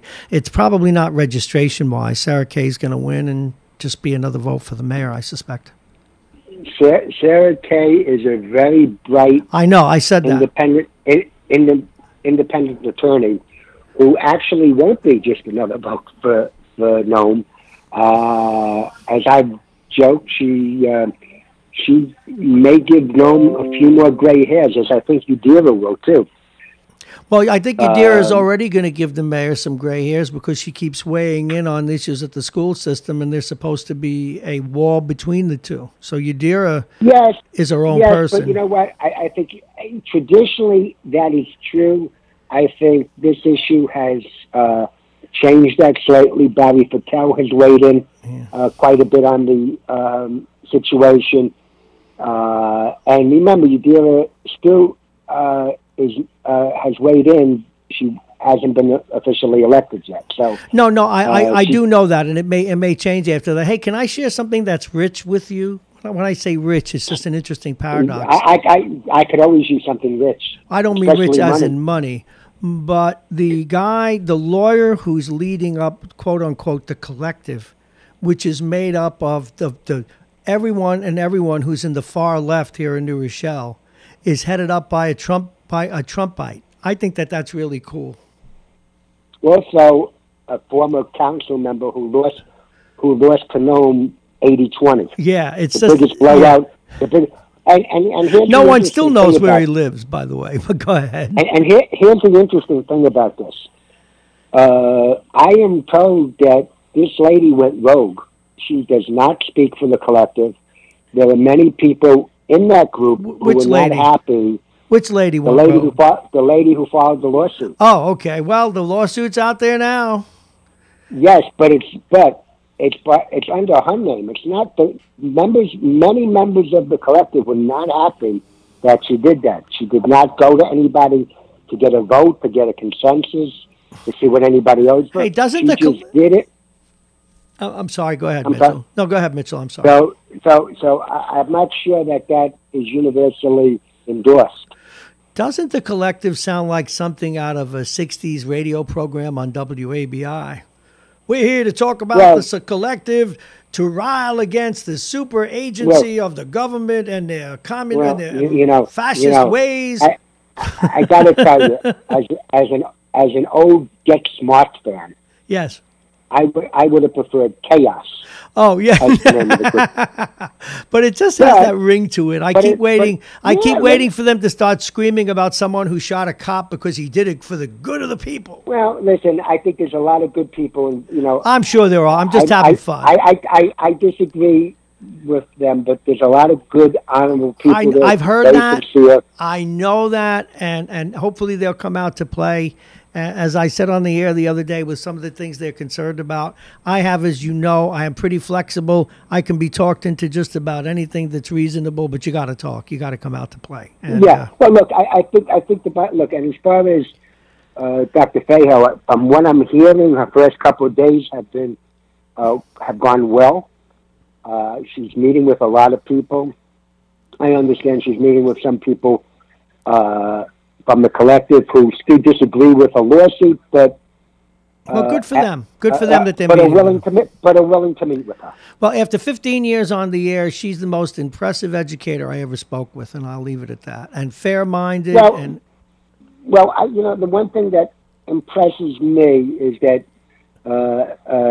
she's very ambitious about going to meet people, and she will not shy away from people who disagree with her. She'll go. In fact, I think she enjoys meeting with people. Yes, she does. Who disagree with her more, so she could find out their concerns and issues. Yes. So I think that's a good trait. Yes, but Mitchell, would she stoop so low? Would she risk her reputation to meet with the likes of yourself?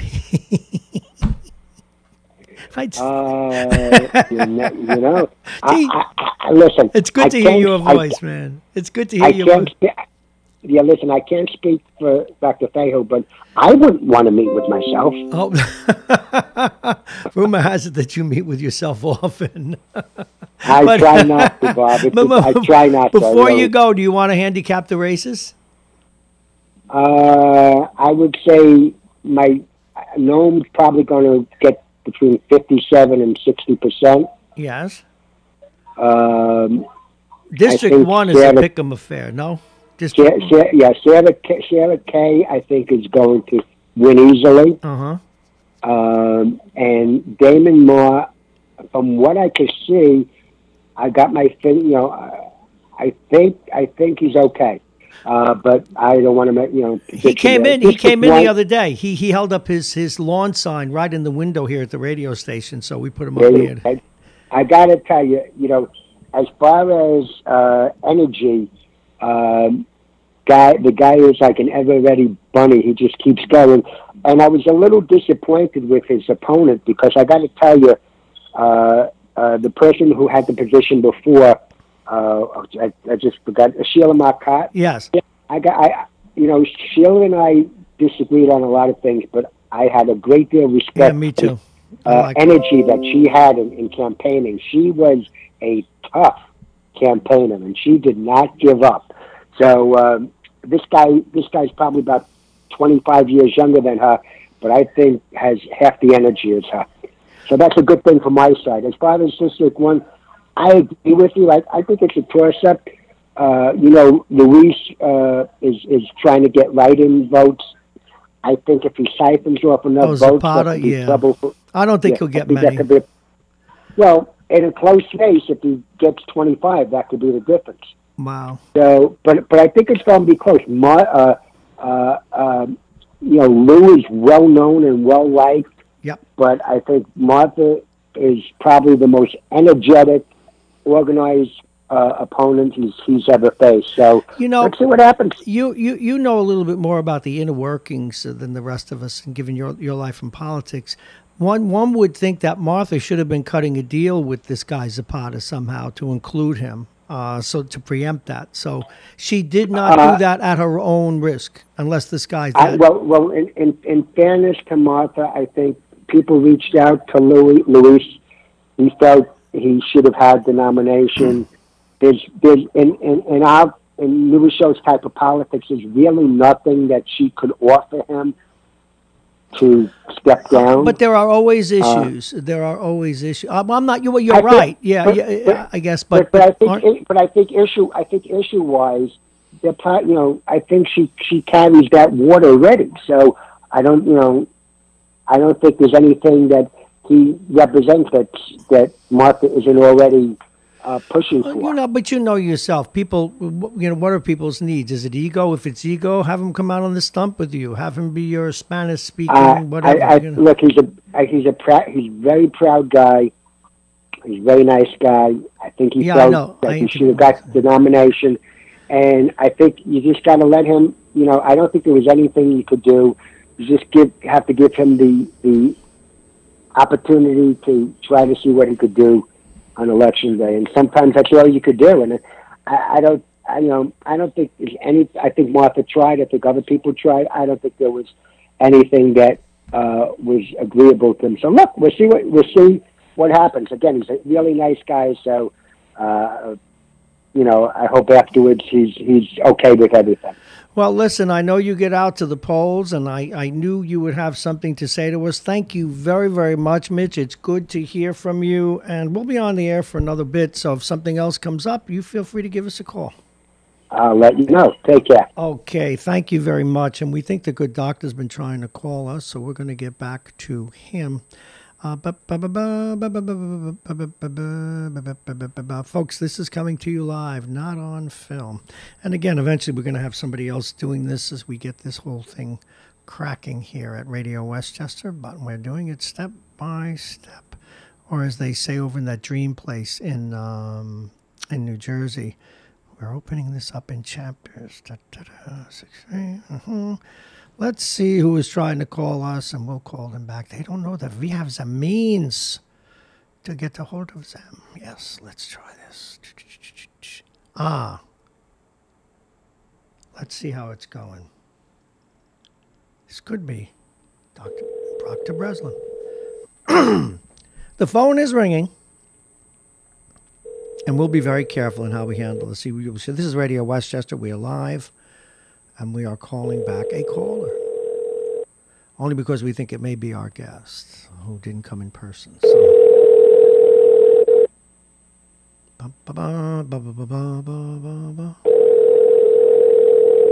You have reached the voicemail box. We can't do that because we don't have their permission. I don't want to do that. I guess I could have done it. Maybe they will call us back, and maybe they will not. So we're going to give it another few minutes before we sign off. We're not going to stay on much beyond this, other than to tell you what's coming up tomorrow. Now, remember, our good buddy, Jake, is already cooking up the picks of the week. Now, you may want to listen to him as much as I kid him about it. He's 9-4. Okay? He is 9-4. And as we look at tomorrow, Jeannie Zaino is in the house tomorrow. We do believe we will have George Latimer back. We couldn't have him earlier in the week. And we have a couple of special guests. We have... more jobs are opening up in and around our area. We'll be talking with you about that and have a report on jobs. So also Harlan Ullman, we're going to be asking him about impeachment, as we thought we would be with Jack Breslin today. If you'd like to join the conversation before we go, you're welcome to give us a call at 222-3141, 222-3141. But right now, we want to thank Dominic's Fine Cigars for Jake's Picks of the Week, licensed retailer with a big selection, including Arturo Fuente, Padrons, and more. Dominic's Fine Cigars, located at 204 Boston Post Road in Larchmont. We also want to thank a number of our other sponsors. Of course, we thank our friends at Pena & Con, Plug-in Virtual Reality, and the folks over at Aging Issues Radio and Aging Issues Management, and of course our friends at the Hebrew Home here in New Rochelle. Let's take a last look at the weather. It is, it's 50 now. We're a little revision. We said 55. It's getting up to 61 today, but it's going to slow down and get in the mid-50s tonight, mostly cloudy. The temperature then dropping later tonight down to 42. Wednesday, mostly sunny skies. Temperature will be 50 degrees. The wind will be out of the west at 5 to 15 miles per hour. Thursday, cloudy with rain late in the day. The high will be 53 degrees. The overnight low will be 31. And Friday, early snow followed by increasing sunshine. The high will be 38 degrees. The overnight low, 31. And that pretty much lands the lid on. Oh, wait, here we go. Dun, dun, dun, dun, dun, dun, dun, dun. Good morning. You're on the air. This is a New York Islanders Brain Trust here. Tom Ralph calling Bob Marrone. Oh, well, thank you. That was you trying to get through before, and then we tried to call you back. So thank you very much. You, sir, have the best New York team and best New York sports team right now. Whoever would have thought that? Well, I mean, there's not much competition with the Jets, or the Giants, or the Mets, or the Devils, or the Rangers. Thomas, you're too modest. Last year, you finished first in the division. Your coach won Coach of the Year, and you're doing it with a balanced team. You're doing it with a young team, but also has some veterans that matter. Something that the Rangers are forgetting about. They play child hockey. They belong down in the East Coast League the way they're playing. Guys running up and down, not caring about defense. It's a shame if you know the game. Yeah, well, it's been a long time since I've been so proud of my team. So I guess forgive me for being I'm still in shock about the whole thing, that we got Lou Lamoriello as a general manager. We hired Barry Trotz.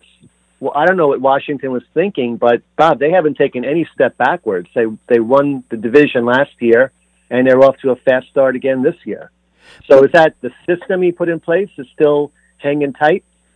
Well, yeah, but you know what? The thing is, anyone who makes it to the NHL, including the Rangers, because hockey, like basketball, is unformatted. You come up with plays, you come up with systems, but at the end of the day, what happens is to become a true pro, the system has to be a complement your talent. You can't win on talent alone.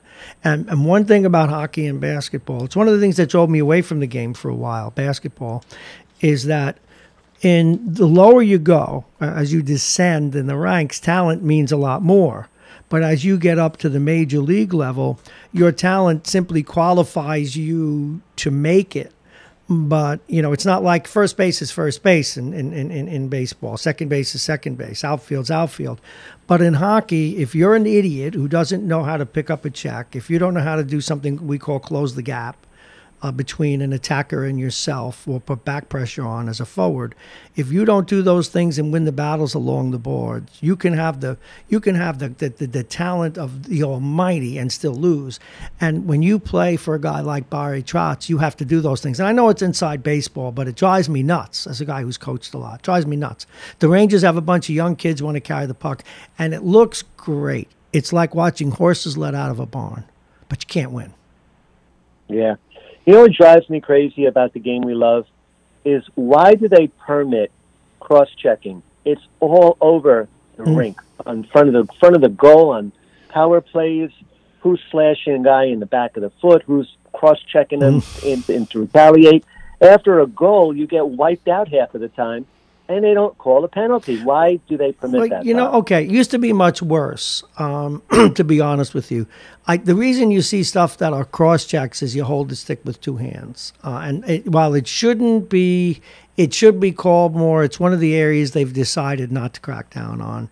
And frankly, as a player, I don't like it, but I don't dislike it as a mean. In other words, I get knocked down even at this age in playing hockey. That's not all that much contact. I mean, there's contact in front of the net. I expect to get knocked down. You should. It's like a sacred area in hockey. Otherwise, a goalie can't play. So it's a question of degree. Now, the thing I don't like is the whacking at the calf where you don't have padding. You may not know that, but some pros, when they use wooden sticks, they used to file down the heel of their stick to make it hurt more. Oh my God. Billy Smith, your great goalie, used to actually try and clip guys in the crotch. In fact, I'm going to share this with you. Back in the 60s, we had a rule, and the coaches were just wicked then. You didn't let a guy go between your goalie and the net. Like, let's say he was out. He had just cut down the angle. If a guy traipsed in that, you were expected to fight him or bring your stick up and maybe cut him. All right, so then how does the player know when he's going to get called or not? Because they do call cross-checking. So why are some cross-checks called cross-checking and majority of them aren't? If you have your hands on your stick and you're not using the actual wood and your two fists push them, they'll let it go. But not if you push. But a lot of times it's only the stick anyway, and they'll let it go. But if it's hard, and it knocks down the guy really hard, they'll call it. And in the playoffs, It's dangerous there again. Not quite the way it was in the 60s, but it's dangerous. I mean, we had a drill. I was talking to some of my grandson's coaches a few weeks ago, who are modern day coaches, and I know how to coach the modern game, but I was telling them about a drill we did in the 60s. Ralph, you still there? Yeah, I'm here. A drill we did in the 60s, how to bring your stick up. In other words, because we didn't wear helmets or face masks, we actually had a drill where we come at one another and we wind up, in effect, holding our sticks up like two guys in the Army where they teach you to bring your gun up. We actually had a drill for that. And something I still do, and I hope nobody's listening, but even though they don't really try and knock you down in front of the net, something that I do in front of the net still as a 69-year-old player is it looks innocent, but it's not, and I hope they're not listening.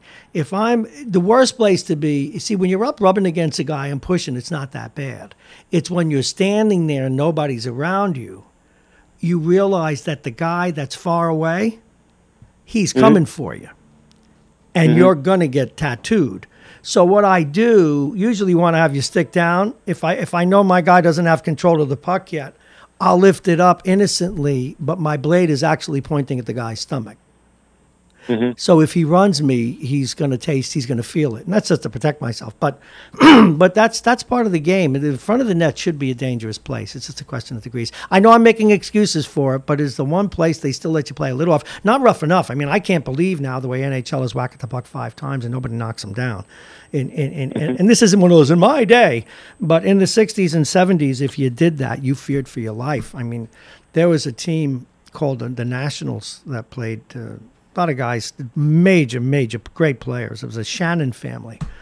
In front of their net was worse than going to the dentist. The same thing with the team the Mullins played on, the Rockets out of Hell's Kitchen. My God. They had a guy with a bullet hole in his cheek, wore glasses on defense, absolutely most terrifying guy you ever played against. You come down, you skate down on him, and he'd be saying, come on. But that was then. It's not quite like that now. It's a lot better. But in front of the net, they still let it go. Bob, I took a look at, historically speaking, the most consecutive wins in a row in a regular season. Do you know the number and do you know the team? Yeah, I do believe it was the Flyers. It's the Penguins, and it's 17. Is that right? No, you know what? I'm thinking of the goalie wins. They had like 32 or something like that. It may have been the guy, Penguins 17. So I went online to take a look because the Islanders are heading, tonight possibly for their 10th straight win, and I wanted to see. They're getting up the line there a bit. They had 15 at one point. The Islander team record is 15. You know who had 16 2 years ago, don't you? My boy over in Columbus, Tortorella. I think they had 16. Correct. You're correct. That was number 2 on the list. 17 was first, 16. But if they win tonight, double digits. That's a big deal. Huge. 10 wins in a row in the NHL. Not that many teams have gotten that far along the way. And you see what that guy does, what your general manager does. It was no mistake he brought back Martin and kept Anders Lee. You have to have a culture. That's what the Rangers. I'm sure the Rangers will develop one. They don't have one yet. But he has surprised some people. Do you know a guy who was supposed to be thrown off the team, go down to Hartford to save $4 million in cap space, but he's had to keep Brendan Smith because nobody else wants to rub anybody off along the boards. Yeah, it's like the Matt Martin stayed today. A couple games ago, he took a check. It was a kind of a clean check, incidental contact sort of thing, and he just basically lifted. Stood on one skate and lifted his knee up with his 2 hands, the 2 glove holding hands, and then he went down in a heap. And I thought that his knee got blown out, but he came back. He finished the game, but he's also now out day to day. He's good. I mean, he's a 4th-line player. He's tough, but he has character. He doesn't get flustered when the game is down, and he helps the kids. Now, the Rangers have guys like that. They just need to treat him better. He really is a team. He really is a team leader. And absolutely, he should actually be the captain of the team, even though he's not the star player. That changed years ago. in the 70s, even in the 80s a little bit, your star player wasn't necessarily the captain. It was a guy who was a real leader. And you had the Ted Hampsons and Alex Delvecchios, although he was a star, but he wasn't Gordy. You had guys like that who were captain. And on the level of hockey you play now, do you have a captain on your team? Yes. And it's me, but that's because I've been around 8,000 years. But I've been either a captain or an alternate for 50 years. And my for good or ill, because I wound up being a coach way ahead of time. I had really good coaching as a kid. This guy John Atchison's terrific coaching. He used to do some scouting for the Wings too. And I wound up, because in New York, in the city, we didn't have all the wonderful teams you have up here. So I wound up having to coach my own high school team. They gave us a moderator, but not a coach. So I started coaching early, and I've always been a bit of a motor mouth, I guess. I've been captain or alternate for almost every team I've ever played on. And I'm the captain. I was explaining to my son about how things are so different back in the 60s and the 70s. Hockey basically was, a Canadian. The NHL was basically dominated by all Canadians. And, I had said to him, I wish I would have been born and grew up like in Toronto or Montreal. So I love the game of hockey, but I became interested in it as a teenager. Well, I didn't really skate or learn to play hockey.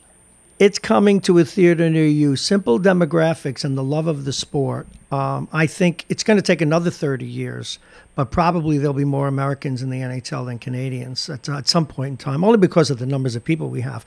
But I can also tell you this, that there was, as in everything else in that era, there was a lot of bias. For example, the first American to make it big was, our friend, the guy I played with and against, Joe Mullen.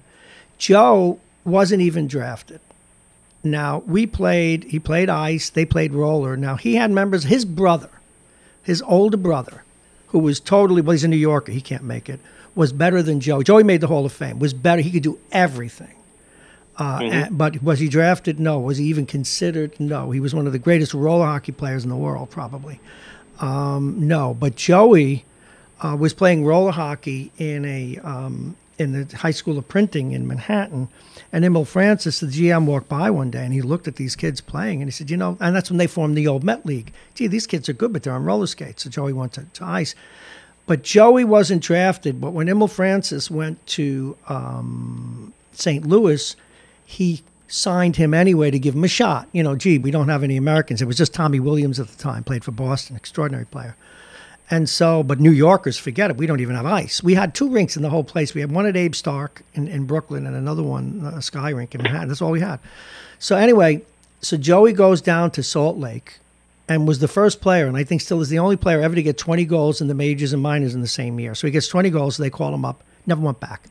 He got 500 goals. Now, his brother did get drafted, Brian, who, by the way, I love this story. I was playing against Brian on my 50th birthday, and he helped me put a wooden walker in my car. But finally, they started drafting Americans. But here's the point I'm getting at, perhaps long-windedly. There were a lot of great players in New York, New Jersey, and Boston, but they just weren't considered. And so you had people finally breaking the ice, like Joe Mullen, Chris Aarons out of Long Island, and Nick. Slowly but surely, more people started playing, and now it's huge. In fact, a lot of people are even leaving inline hockey for ice. My grandson plays travel hockey. I drool at the opportunities he has. Yeah, probably the 1980 Olympic team is what started to put USA hockey on the map, right? Well, yes, and you know who did not play on that team? Joey. In fact, in the movie, if you've ever seen the movie Miracle, they talk about Joey in the beginning. He opted for the money. His family was very poor. Their house had just burned down. Well, their apartment did. And his parents needed money, so he took the $25,000 bonus from the Blues and did not go to the Olympics. Yeah. So they were great. Yeah, that was a great thing. They were all college players. But Minnesota's always had great hockey. Boston, New York came a little later. Jersey's a huge hotbed. Johnny Gaudreau he plays in the same rink my grandson does, or he did. People of that ilk. So it's coming to a theater near you. I mean, most people don't realize, and this is fascinating stuff. Austin Matthews on Toronto. Yeah. Austin Matthews grew up in Phoenix. Yeah. Wrap your head around Amazing, that. right? And he's half Mexican. Yeah. How old is your grandson? 17. 17. So do you think he has pro potential? I don't think no, but he's got college potential. He's probably going to play Division III. Now, he's an interesting player. He's a smart player, very smart player, very good two-way player. And that's a benefit and a curse. It's a benefit in the levels he's playing, and it'll help him get on a college team as a third liner. He's got great hands. His skating his skating's elite, as anyone who plays travel hockey, but he still needs to work on that. He could maybe make the low minors as a checker or a scorer if he gets a little more, another step in his skating. But no, I think he's a college player, but I don't think he can play pro now. Can you tell me about the hockey skates? Because when I was in my early 20s, I first donned a pair of hockey skates, and they were the most uncomfortable things I've ever put on my feet.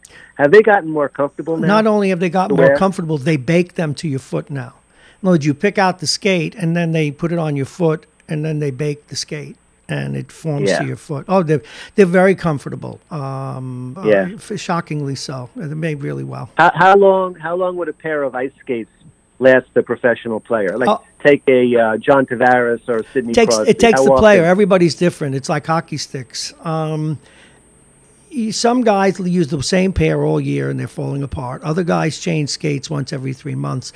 The big issue is the boot and the blade and how well they're sharpened and how you skate. Some guys go the whole year, don't sharpen them. Others sharpen them every game, depending on how you stop.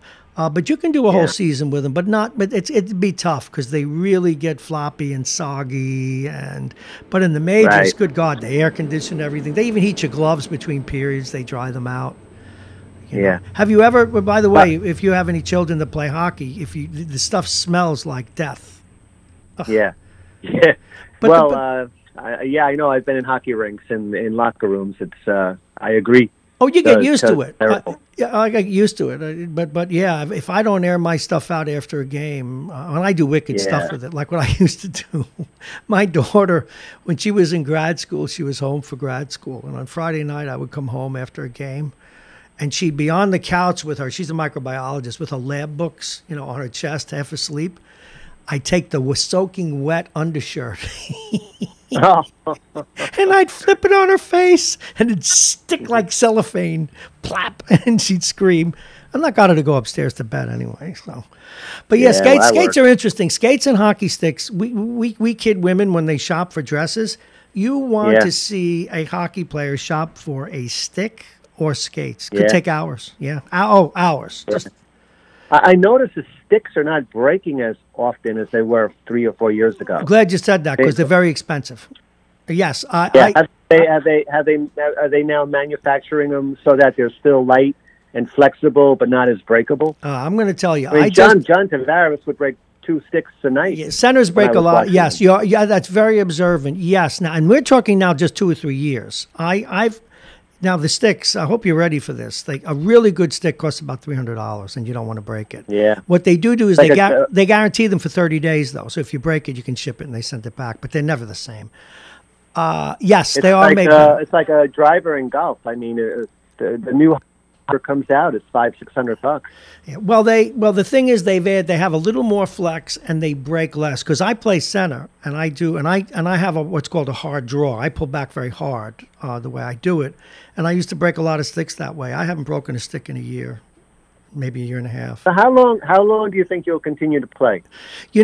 I was going to quit when I was 52. I think you know the story. I shattered my left leg. And they put I have a rod in it, which makes for great lines. But I have a 13-inch rod from heel to knee, and I broke it in three. I broke it in 3 places. And what they do is they drive you got that job. It's true. They drive the rod right through the marrow, and then they hook it up. Never had a problem. I said, not bad to be carried off on a stretcher at the age of 52. But while I was rehabbing and still running my team, I started playing again, and that was, 17 years ago. I was going to quit at 60. I was going to quit at 65, and now I say 70, but I'm skating well for reasons that I don't understand. Now, here's the catch. All it will take is one good bout of the flu, or I had 2 knee surgeries 5 years ago, a year apart. but they were orthoscopic. Now today they just do great work. And it's a great question you ask. The injury that keeps me out of the game at this age will be the one that stops me, because the hardest thing at this age is getting back in shape. Yeah. And it is the absolute hardest thing. And because you feel it, even weight. I just lost 20 pounds and it made all the difference in the world. It took time because I had I had a game about, I want to say 5 months ago. And I knew I was getting chubby and I was more busy with work and everything else. And I gained some weight and I was falling slowly out of shape. And it wasn't a hard, had nothing to do with the hit. I took a hit in the corner, we fighting for the puck. And all I did was slide down by the boards. You see it all the time. And I wasn't hurt. And I didn't have the wind or the energy to even get up. And I went back to the bench and I said, my heart's going or I got to change. And later that night, at the end of the night, there's a guy who played top junior hockey in Canada. And he was going to skate with my grandson, show him a few things. A kid that I skated with when he was 7, by the way. Isn't that funny how life switches? When he was 7 years old, this guy, here he was playing at the highest level, and I used to do line rushes with him. And anyway, he said, I'm going to skate with you guys. And now there's the two types of players generally. There are guys that are skaters and guys that are puck handlers. And my grandson, one of the reasons he's not a super great skater yet is he likes the puck too much. And I was always a skater. I go on the rink, I'm like a shark. I have to keep moving, It's probably why I still play. Anyway, I'm sitting on the bench, and they're out there.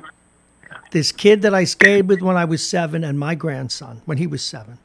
And I could not get up enough energy to get on the rink.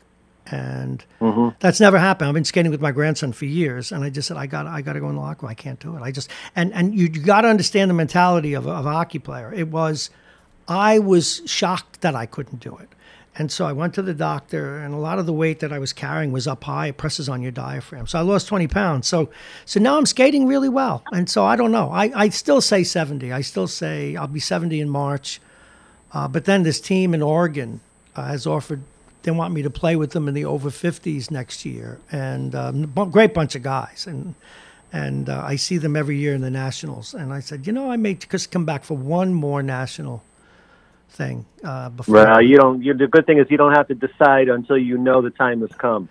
You keep going for as long as you can. Well, for a while, what happens is you don't get a goal. Like I'm a second line center now, or now if we play 4-on-4 winger, but and I don't get a lot. I still get my points, but every once in a while you go in a stretch where you don't get a goal, and so what you're looking at is, am I keeping up with the people? Well, when I say my age, in the 40s, or 50s, but am I keeping up? A, but B, am I getting chances? It's okay not to score, but it's not okay not to get chances. Then you know that you can't compete at the level you're at. And chances meaning shots on net, and can you catch a guy? One of the things about back checking, and people always forget this, there's nothing better than that blue line, because even McDavid has to wait to get onside, which is why we encourage players to put on back pressure. Guys, go. Because the other guy, go catch your check, because he can't cross the line till the puck does.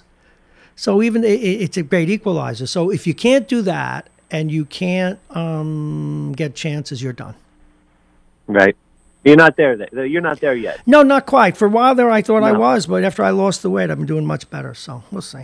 Yeah. But you're asking about me. It's kind of fun. This is totally selfish of me. It's 9:37. We're talking hockey here, which is a good preface. We're doing we've been working on a hockey podcast. We've got thousands of people already lined up as listeners. That's going to be fun here on Radio Westchester. Go ahead. I'm sorry. You had another question.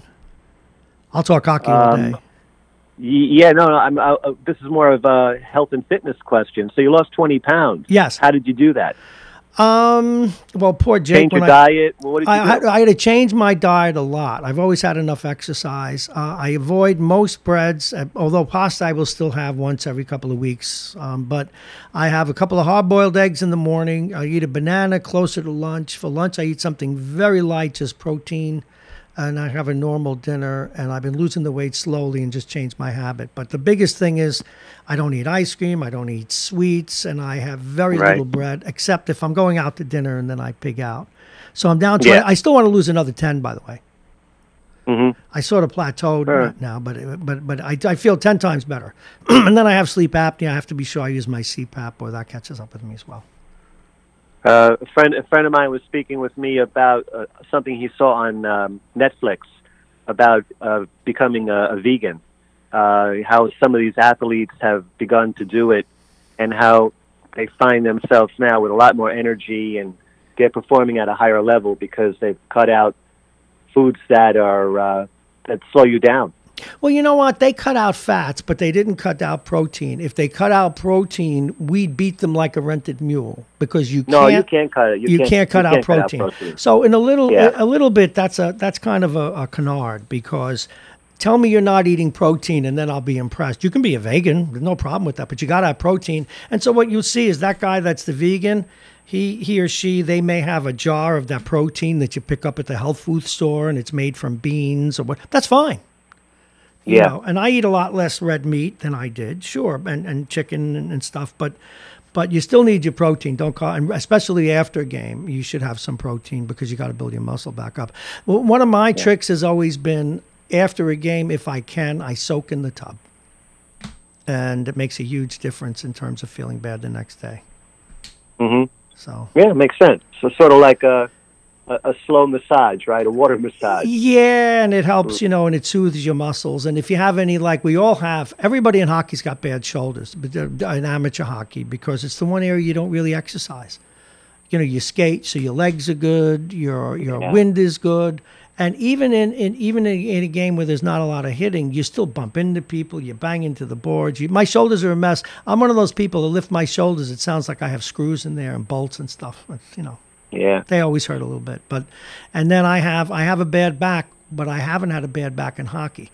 I told you I was a golfer way back when. And in 95, 96, after a day of golf, I developed very, very bad disc problems, and it was horrible.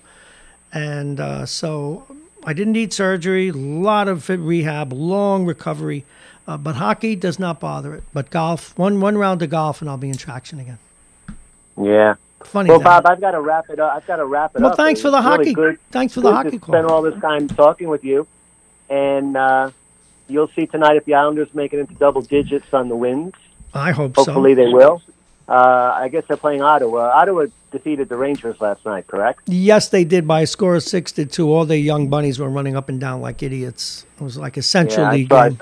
I saw it at 5-2 at one point, and I turned it off. I knew it was almost over. By the way, did you see the concussion? I forget the name of the player on Ottawa a couple of nights ago playing against Boston. Yeah. They came together with Bacchus, and that was really scary. There were people crying in the arena.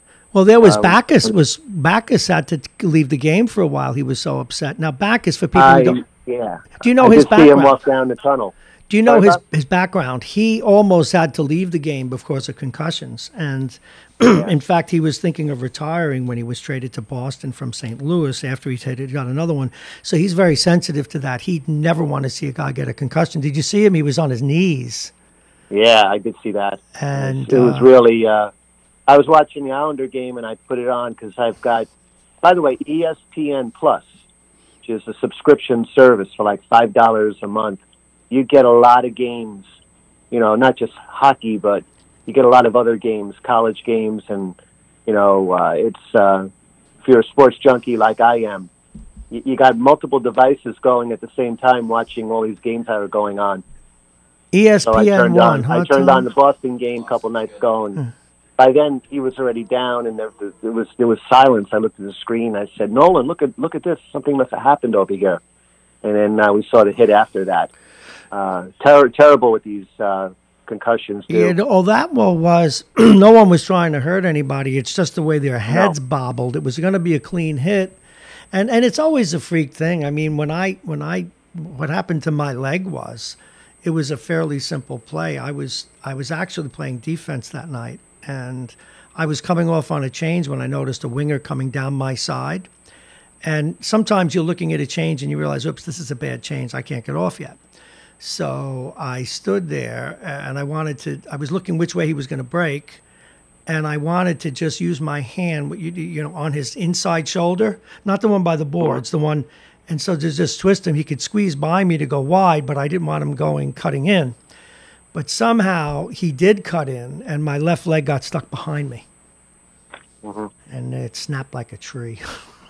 Oh, boy. Hey, it's a part of the game. For the 20 years since I came back, it's been totally worth it. So, hey, listen, thank you very much. Tom from Pelham. Take care. We talked hockey, and that, folks, is just a little bit of a teaser. We actually will have on NHLers, former NHLers, college players, local players, and some of the people that have been playing the game for all these many years. We've friended already about 1,500 or maybe 1,000, it seems like. I don't even have the exact number, ex-professionals from different leagues. So depending on where you live and where you've played, you will be included. We already have the domain name and a sponsor and the rights to podhockey.com, and that is coming your way.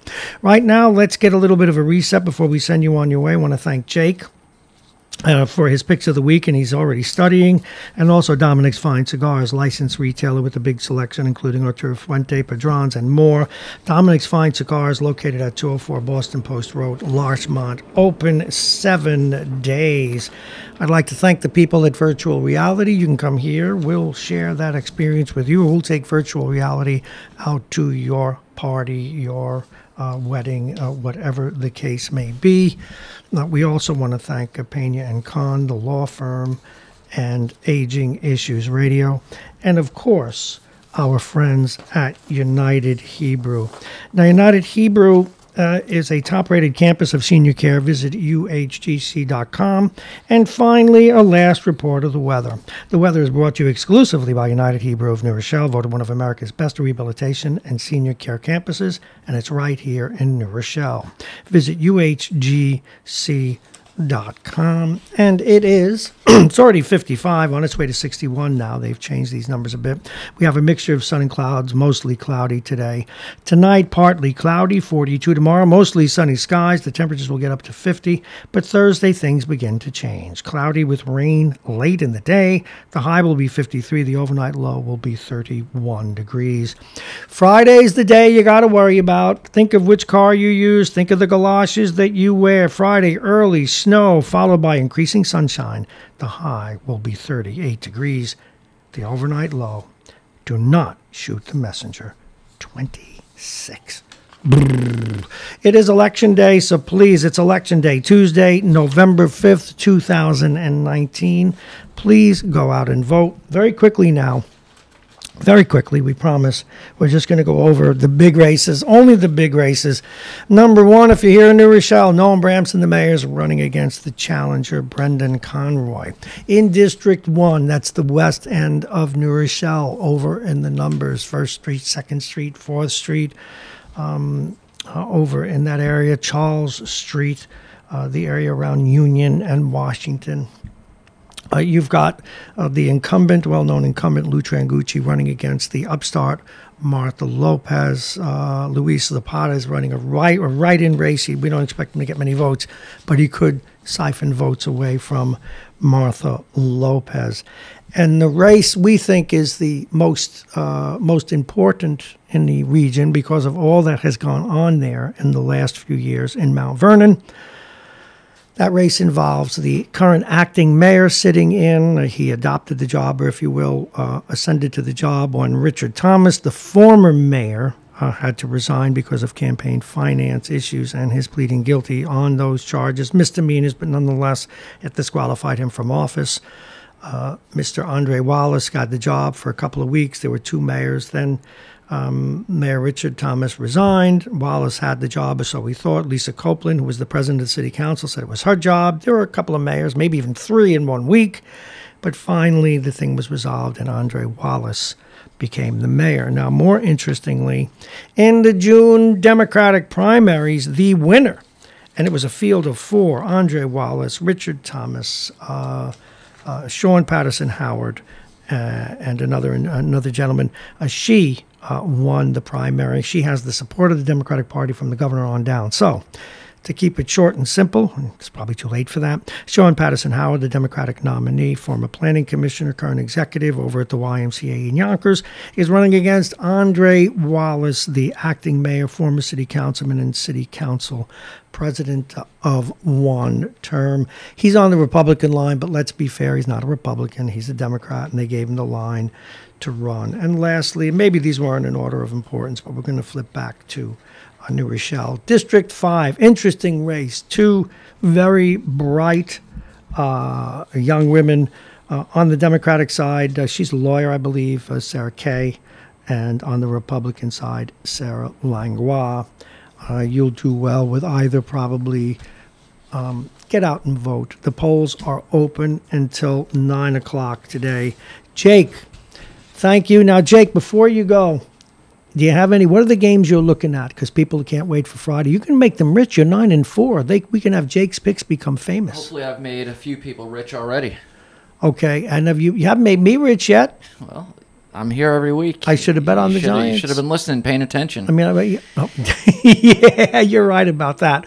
Well, thank you very much, Jake, and we're going to be following up with him in some of his football picks. I may actually learn something and win some money. I also want to thank our guests today. Mike Edelman was in the house. Bob Cox was here. John Langford, the Hope for Warriors, doing wonderful work. Good for them. They're helping our veterans, particularly Marines. This guy was a jet jockey, too. Actually, he was the weapons officer in a jet. Mike Duffy. Jack Breslin couldn't make it today, but you know what? We had a chance to do a little preview. We are going to be doing a hockey show, so we took advantage of Jack not making it in to just talk a little hockey, but it was mostly about my hockey background. I was the interviewee for a change, but we will be focusing on professionals, high-level amateurs, and the hockey near you. So we'll be announcing those plans very shortly. We're just about ready to launch, and we do have a sponsor lined up, a local sponsor, and it will be podhockey.com. And so if you're an old Ranger fan and you think back to the days of Rod Gilbert and my favorite Ranger of all time, Jean Rattel, we'll be getting those people on with us. Joe Mullen, of course, we're going to get Joe on. I can't wait to tell him about the last time I played against him. And I printed it in my head. I knew he was going to make it. Or the last time I played against his brother, Brian Mullen, and how he helped me get my walker. I was the first one of all of us to turn 50, and they made a wooden walker for me made out of hockey sticks. But that's just my local bona fides. So much more. So many great people have played hockey in our area. Here in Westchester, our own Kevin Shattenkirk, other people up county are in the NHL even as we speak, down in New Jersey, in Philadelphia, out on Long Island. We have a lot to talk about. We're going to leave a few minutes early today. After all, we have to get out and vote too. I thank the callers, and I thank Mitch also for checking in as he does every time we have an election. Be safe, get out and vote, and we'll see you tomorrow morning at 6.